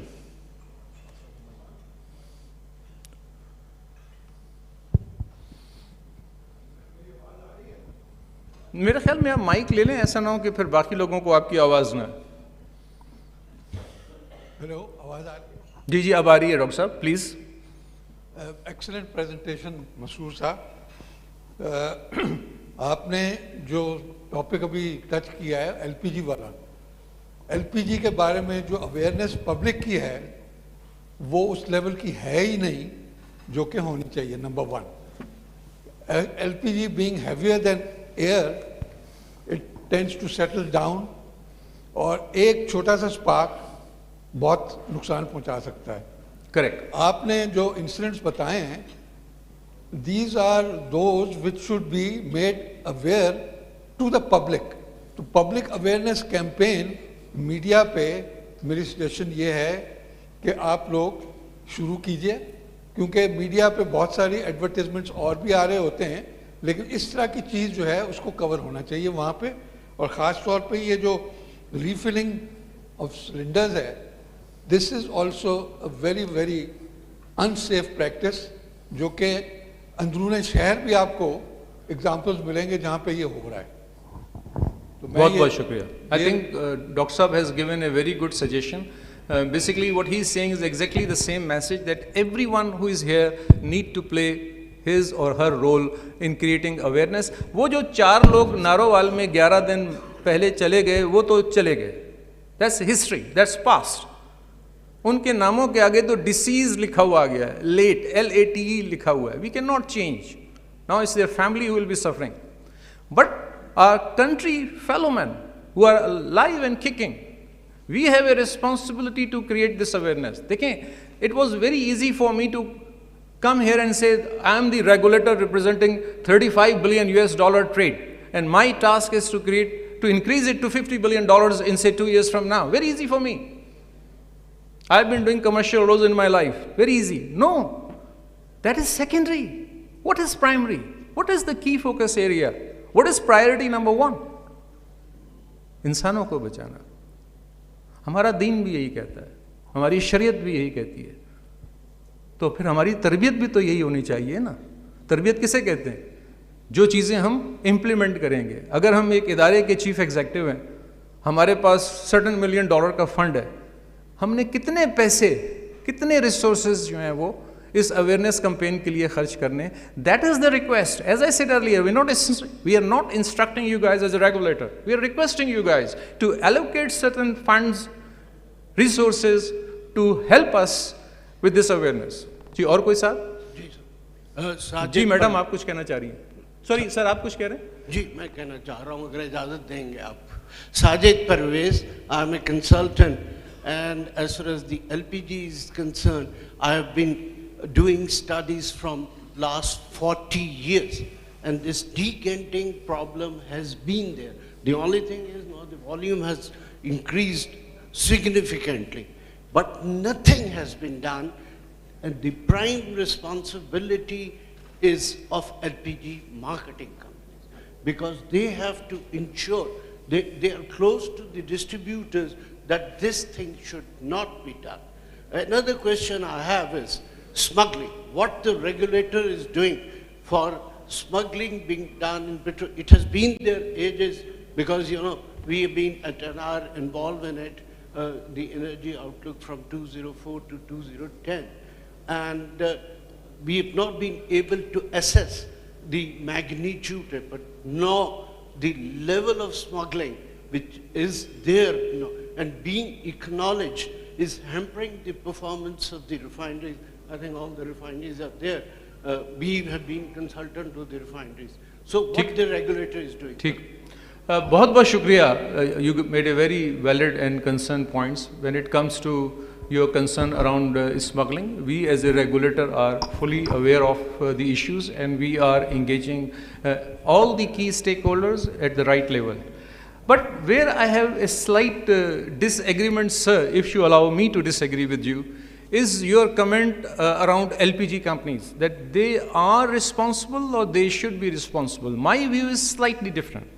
We will only be able to achieve our safety target in this country if we change our mindset that they are responsible from to we are responsible. Until unless we don't say we are responsible, we will never be able to make any change. So with all my due apology for disagreeing with you that the LPG companies are responsible, I would say we all are responsible, and we all in our capacity has to play certain role. جی madam آپ کچھ کہہ رہی تھیں؟ جی madam.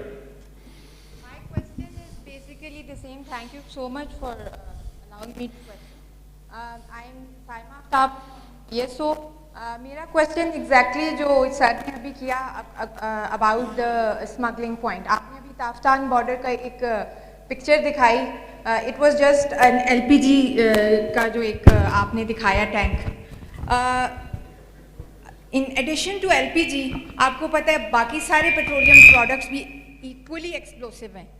اور اس وقت جو اسمگلنگ کا جو ہم دیکھ رہے ہیں کہ جتنا ہمیں ڈیٹا پتہ چل رہا ہے, جتنا OMCs کو لاس ہو رہا ہے, لائک تھوڑی سی بات اس طرح کی آ رہی ہے کہ 30% جو ہے وہ مارکیٹ شیئر جو ہے OMCs کا گر رہا ہے. اور کیا اوگرا اس بارے میں کوئی اسٹیپس لے رہی ہے؟ یہ جو اتنا بڑا لاس آئل مارکیٹنگ کمپنیز اور ریفائنریز کو فیس کرنا پڑ رہا ہے ڈیو ٹو دس ایرانی ڈیزل اور واٹ ایور اسمگل پروڈکٹ, اور جو وہاں پہ ایکسپلوسیو, لائک آپ انسانی جانوں کی بات کر رہے ہیں, دا سیم از وہاں پہ جو یہ ڈیکنٹیشن اور جو وہاں پہ ہوتی ہے, وہ کیا ظاہری بات ہے وہ بھی اس طرح کی جو چیزوں کو فالو تو نہیں کر رہے, اسمگلنگ ہو رہی ہے, رولز کو بھی نہیں فالو کیا جا رہا. تو کیا اوگرا نے اس چیز کو کسی بڑے فورم پہ ٹیک اپ کیا ہے کہ یہ کیوں ہو رہا ہے اور اس کو کیسے روکا جائے؟ Thank you madam. جیسا کہ میں نے کہا کہ LPG کے ساتھ ساتھ جو آپ نے دوسرا پوائنٹ ریز کیا ہے فار دی فنش پروڈکٹس اور اس کی smuggling, yes. So the answer to your question is yes. Ogra has not only raised it but has documented it and engaged all the relevant stakeholders. تو یہ تو نہ صرف یہ کہ ہم نے یہ کام کیا ہے بلکہ ہمارے ساتھ منسٹری آف پیٹرولیم نے بھی اس کو ریز کیا ہے. تو میں یہاں پر چونکہ دیکھیں nobody can justify smuggling anywhere on this planet. It's not possible. There is no justification. تو جو اس کے مروجہ طریقہ کار ہوتے ہیں ایسی چیزوں کو ایڈریس کرنے کے, اس کے اوپر نہ صرف اوگرا کام کر رہی ہے بلکہ منسٹری بھی کام کر رہی ہے. میں اس فورم پہ صرف آپ کو یہ کہہ سکتا ہوں کہ ان انگیجمنٹ کے بعد, ان کمیونیکیشن کے بعد بہتری آنا شروع ہوئی ہے اور دا نمبرز آر سگنیفیکنٹ. اور کوئی صاحب؟ جی آپ بتائیں. جی آپ سر.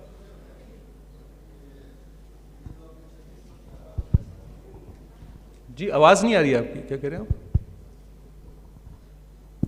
ये जो 3611 लाइसेंस आपने एलपीजीज कंपनीज को दिए हुए हैं, तो ये इतने इंसिडेंट्स हो भी रहे हैं जो कि रिकॉर्ड हो रहे हैं, जाहिर है एसओपीज भी होंगी इन पे, जिन पे अमल दरामद हो रहा होगा। आप सीएनजी की बात कर रहे हैं? एलपीजी की। तो क्या कुछ टाइम के साथ जितने इंसिडेंट हुए हैं तो कुछ लाइसेंस आपने कैंसिल भी की हैं, ये और दूसरा जो एसओपीज उसके अगेंस्ट हैं कि किस तरह यूज़ करना है कि ये लाइसेंस आगे सबलेट होते हैं, एक पार्टी से दूसरी तीसरी चौथी पार्टी तक पहुंचते हैं, तो उनके लिए ओगरा क्या जो है इक़दाम ले रही है और कितने लाइसेंस अब तक आप कैंसिल कर चुके हैं? देखें, बड़ा अच्छा सवाल है आपका। इसमें एक रेगुलेटरी फ्रेमवर्क है जो कि ना सिर्फ इन प्लेस है बल्कि उसकी कंप्लाइंस भी हो रही है।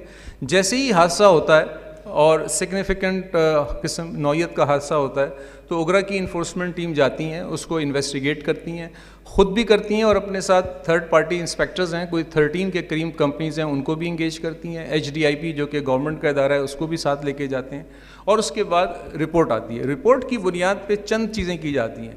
Number 1, learning from the incident, what really went wrong, ठीक है, एक तो पहला काम ये होता है। उसके अलावा जो ज़िम्मेदार है उसको शोकॉज नोटिस भी दिया जाता है, जुर्माना भी किया जाता है और जहाँ पर खुदा न खास्ता अमवात हों वहाँ पर ये भी कहा जाता है कि वो डिसीज़ की कंपनसेशन करे। लेकिन ये कहना कि जी क्या हम 100% परफेक्ट हैं, द आंसर इज़ नो। जैसा कि मैंने कहा, this is a journey and journey के अंदर कई ऑब्स्टिकल्स भी आते हैं, बैरियर भी आते हैं, सक्सेसेस भी होती हैं, चैलेंजेस भी होती हैं। इसीलिए मैं बार बार इस फोरम पे कह रहा हूँ कि ये वो सफ़र है जहाँ पर कलेक्टिवली हमें सबको साथ लेके चलना होगा। मेरे ख्याल में सवालात भी हो गए, सेशन भी हो गया। I am around, if you guys have any other questions I will be available. Thank you very much.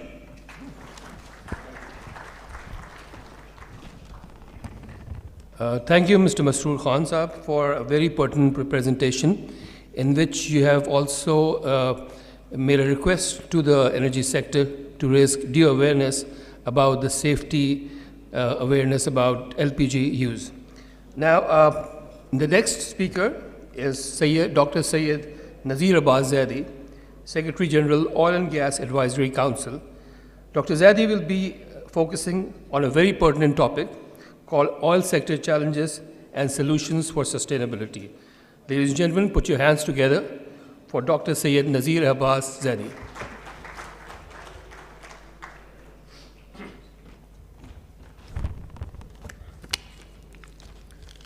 Assalamu alaikum everybody.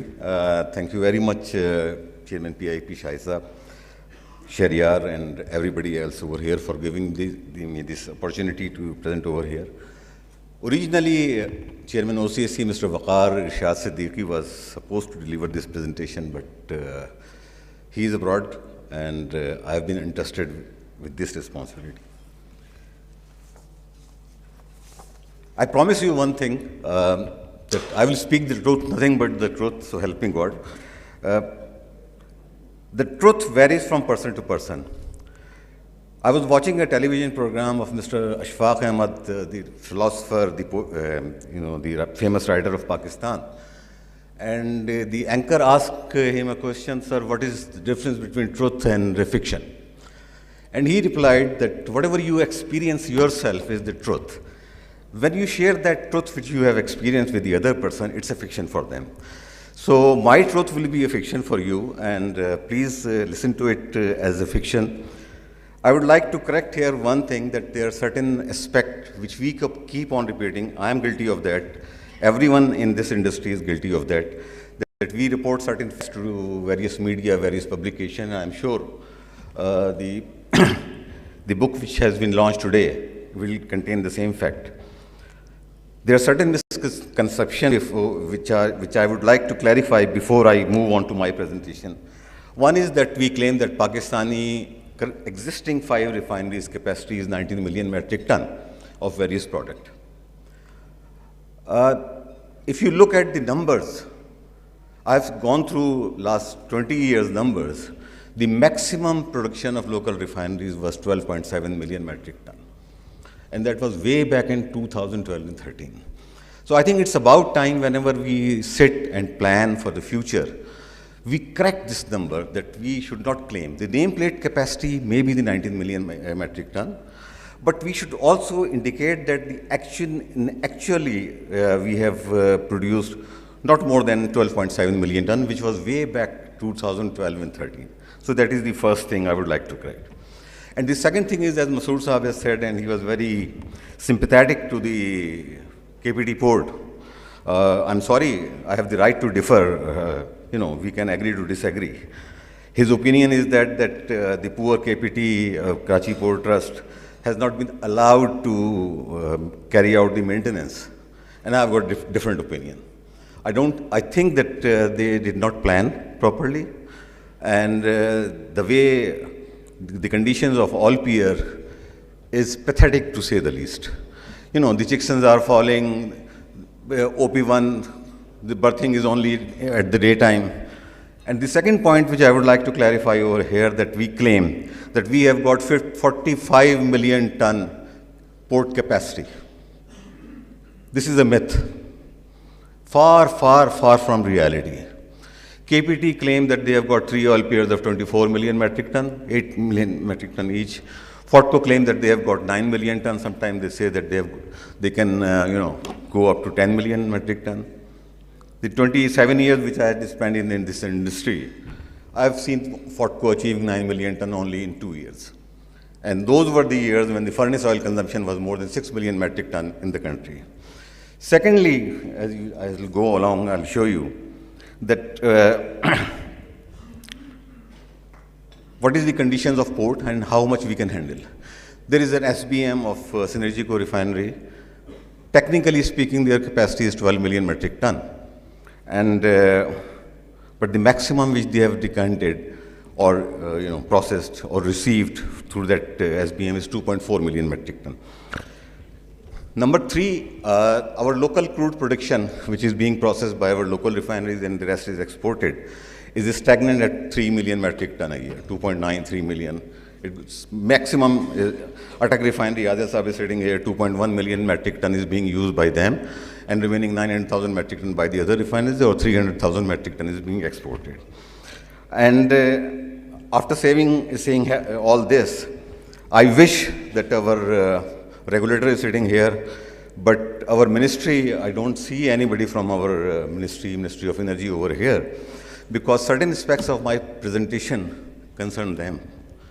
What he have seen in the past 2 years, this is a very, very painful experience for the sector I am representing.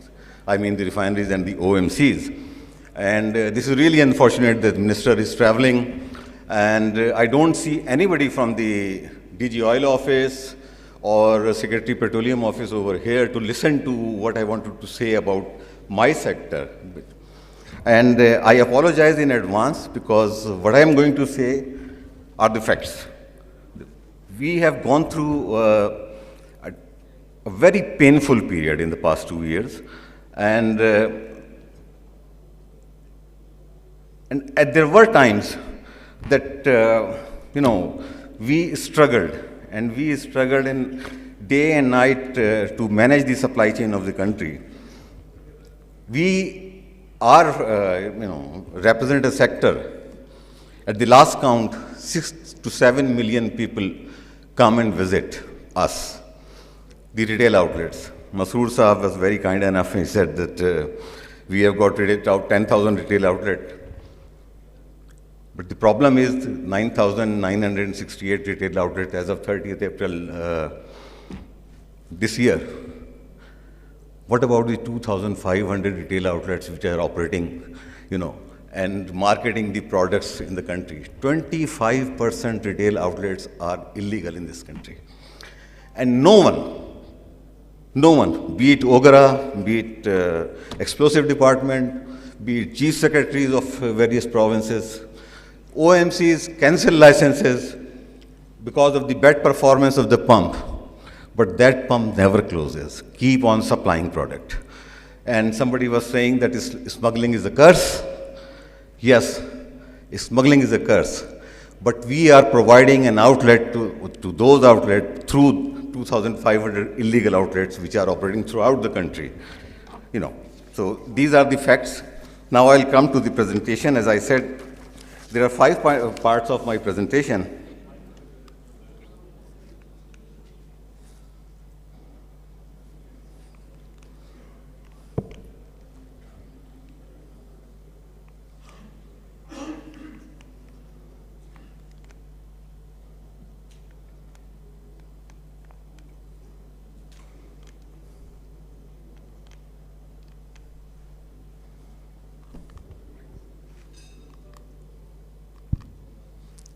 Excuse me, can anyone help? I'm not getting, it's not getting forward.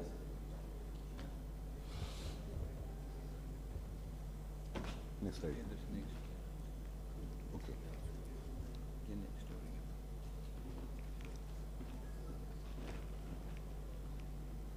Okay, as you can see here, this is last 5-year production of refinery production. You can see the number. Numbers are very clear and numbers don't lie.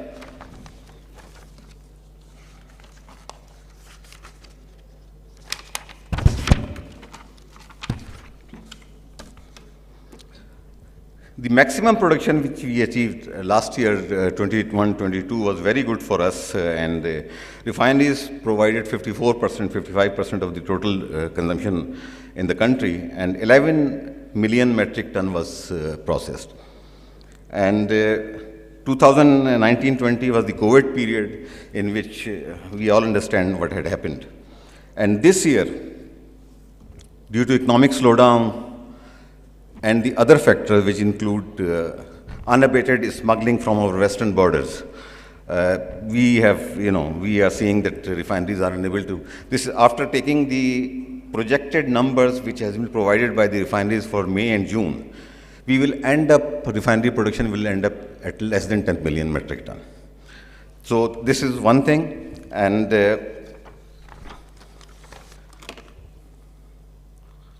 next is our sales number.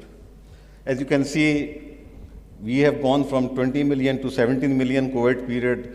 Then we recovered 20 million ton, 20 million. And 21-22 was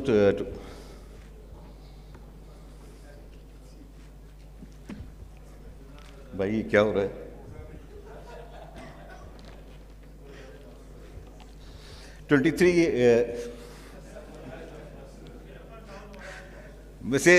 As they say, truth is bitter, you know.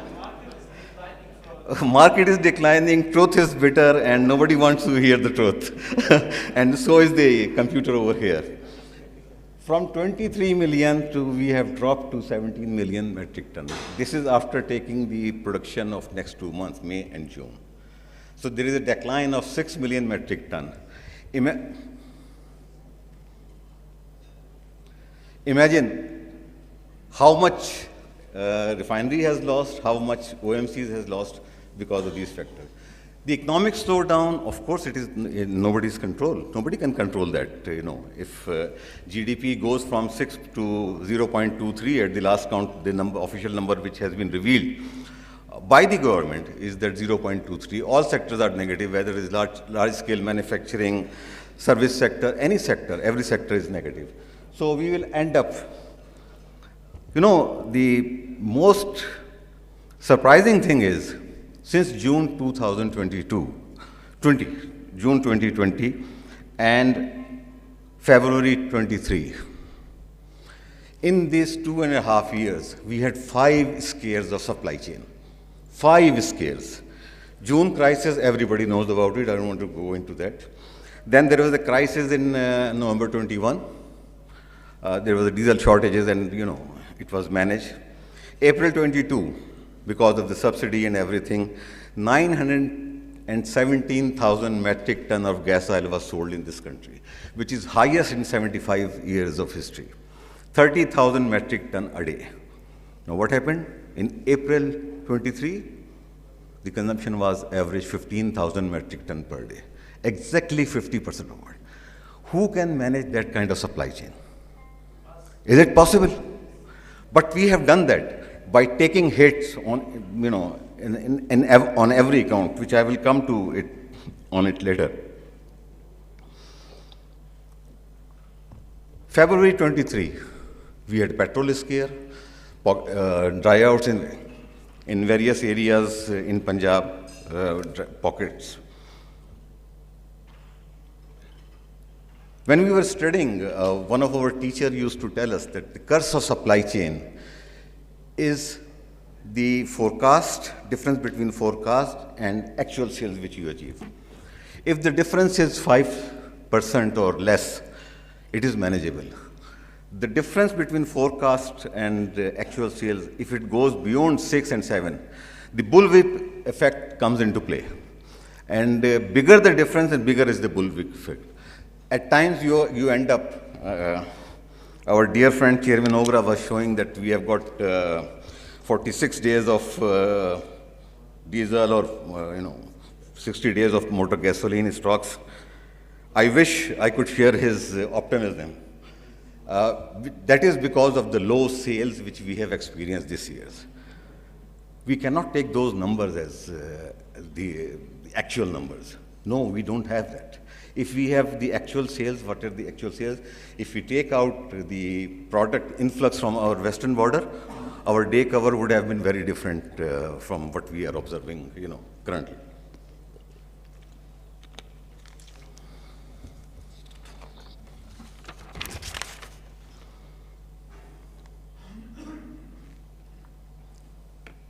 Now, these are the two ports. I will not discuss Synergico SBM. As you can see, the maximum volume imported was in 2018 and 19 at KPT was 14.29 million metric ton. And if the capacity is 24 million ton, and if I'll tell you the number of damages incurred by industry with this 24 million ton capacity, there is a 10 million surplus capacity on paper. The non-POL product import and export for last 10 years varies between 7,000 metric ton to 1 million metric ton. So practically KPT port handling is not more than 15 million or 15.5 million metric ton. Same is the case with Fortco. You can see 3.65, 4.6, 6.59, and 21-22 was the best year, 8.1. And in that period, 2.21 million ton was furnace oil was imported. So these are the conditions. And at KPT, we handled 244 oil cargoes, vessel oil ships, and 167 at Fortco. Now I come to the most difficult point. What are the challenges?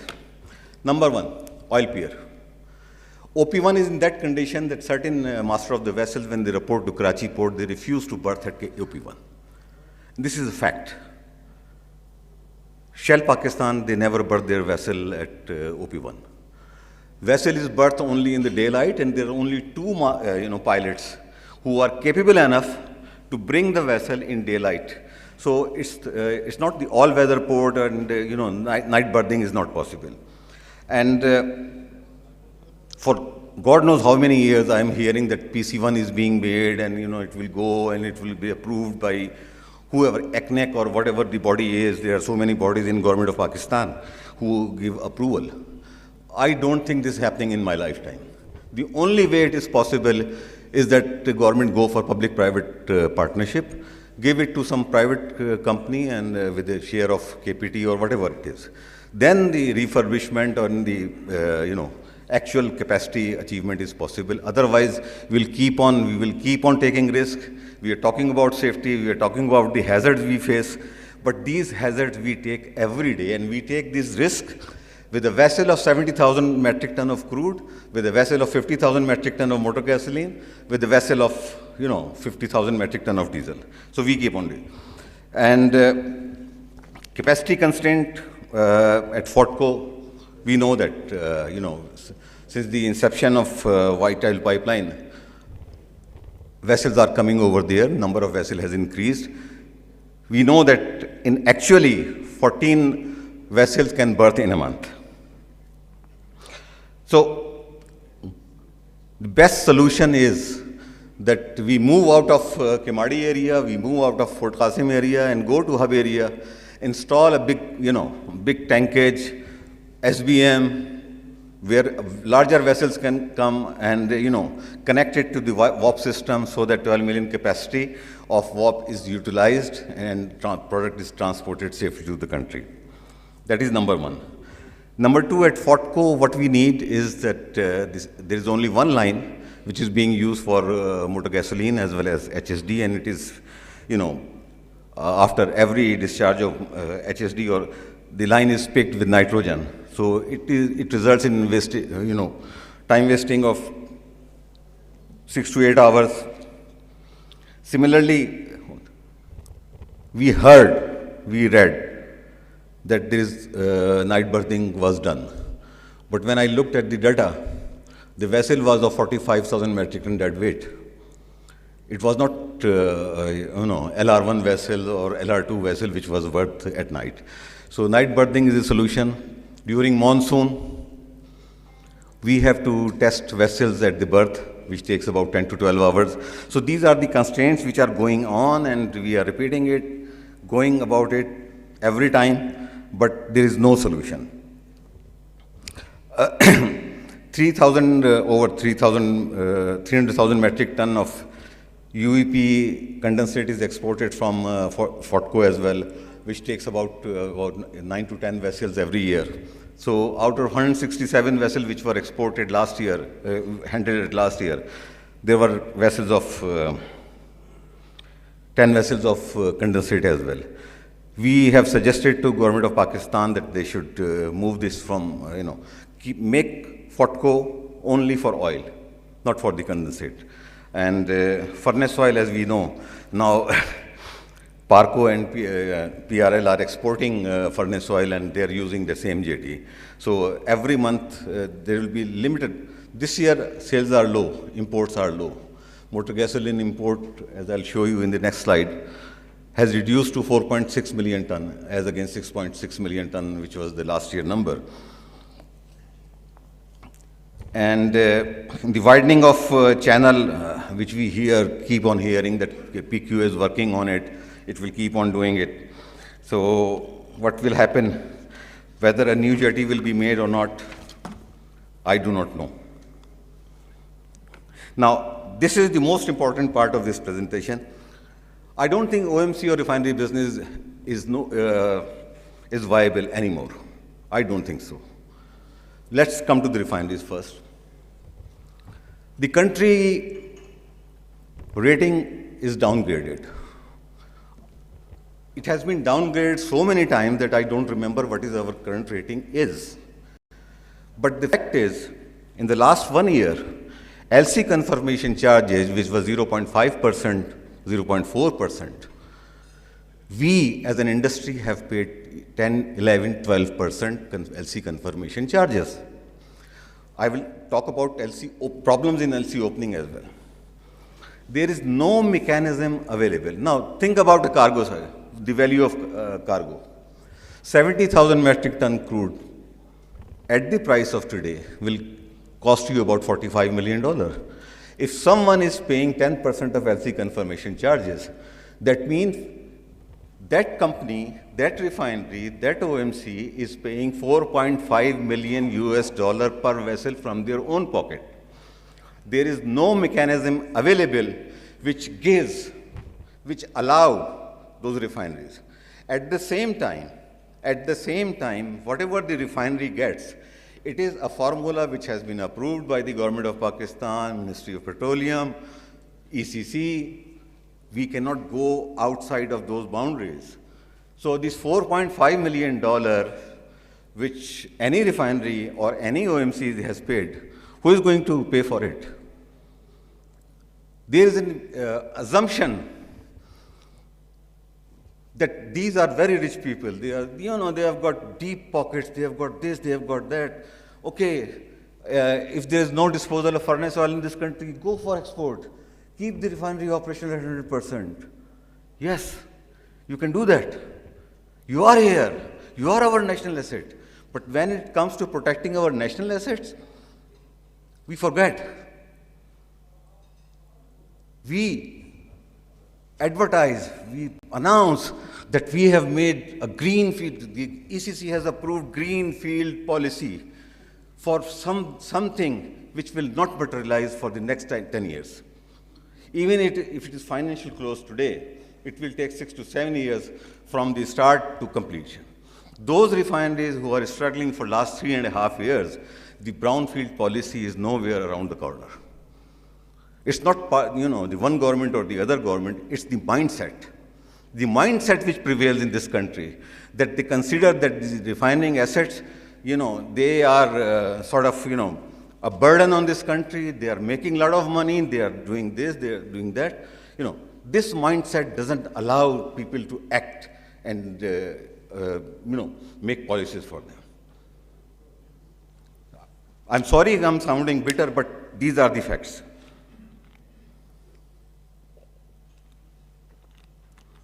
In 2004, when the oil prices were very high, the government of the time decided that they will give cheap product to the country people. And OMCs and refineries, as usual, came forward, took the burden, bear the financial cost. 2008, and now we are sitting in 2023, 291 billion PDC, 11 billion is not paid today. US dollar in 2008 was at 64 rupees per dollar. Today, official rate is 286, and unofficially it is 316. So OMCs and refineries have lost 80% worth of their claims. And still those claims are not paid. We are begging, we are begging Ministry of Energy to please, Ministry of Finance, to please put it in the budget, clear this slate, give it. Even after, 75% is wiped out. We are going through a time, double jeopardy. Double jeopardy, by double jeopardy I mean that interest rate are the highest, 21%, and deval is the highest. We have never seen deval like that.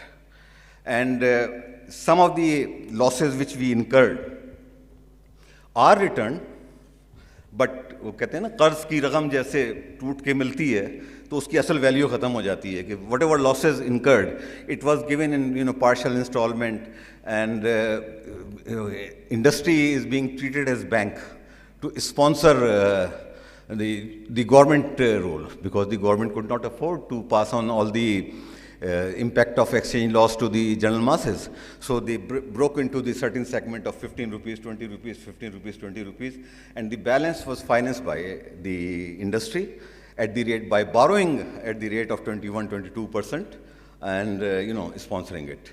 So there is no now I'll come to the OMC margin. In November 2021, the OMC margin was 2.97 rupees per liter at the time, and later on it was increased to 3.68. Now just see that in July last year, dealer margin was increased from whatever their margin was, 3.98 or 4 rupees to 7 rupees. OMC margin was not increased. And my certain colleagues are sitting here that we were going from A block to Q block, or whatever, S block or P block, just begging them to give us margin. And when we got our margin, OMC's margin, February this year, we got ₹6 margin. Now I'll give you breakup where that margin is going, 6 rupees. It sounds very good. When you talk to government officials, they say, oh, what do you want? Your margin has been increased by 100%. Yes, it has been increased by 100%, but the deval was, what about the deval? How much is the devaluation? How much is the markup? What is the cost of doing business? How much is the impact of inflation? What is the impact on our marketing activities? What is the impact? And on the other, and you allow influx of product to reduce our share in the market. So when we sell less, we earn less, and we bear all this. Regulator Chairman Saab is sitting over here, Member Oil is sitting here, Member Gas is sitting here. There is a law that if you hold a OMC license, you have to keep 20 days stock. Fine, very fine. But do you know what is the cost of holding 20 days stock a day today? What is the cost? 3 rupees 37 paisa per liter. 3 rupees 37 paisa, which is more than 50% of the OMC margin which we are getting. More than 50%. Number one. Number two, turnover tax. Waqar, Waqar, myself, and Mehmet was traveling, and CFO of TPPL. We met, we went to FBR, requested them to reduce our turnover tax from 0.5 to 0.25%. And the reply we got, I cannot share it with you over here. You can ask me on the sidelines, I will tell you the reply. And the cost of turnover tax, which we are incurring right now, is 1 rupees 30 paisa per liter. So you just keep on adding. 3 rupees 33 paisa, 36 paisa, and 1 rupees 30 paisa. You can add the number. Another thing, Amar is sitting here, white oil pipeline dead stop. We never objected. Industry was sponsoring it. Whoever using it, they were giving their market share. But as of today, in WAP system, the cost of dead stock is 85 billion rupees. If you calculate the markup on these 85 billion rupees, it will come to 1.5 billion rupees per month. Who is bearing it? Us. And if we ask for margin increase, we are told that, how dare you ask for 100% margin increase? Because we wrote a letter to, the powers to be, or Secretary Petroleum, or Dr. Musaddi Saab. I wish to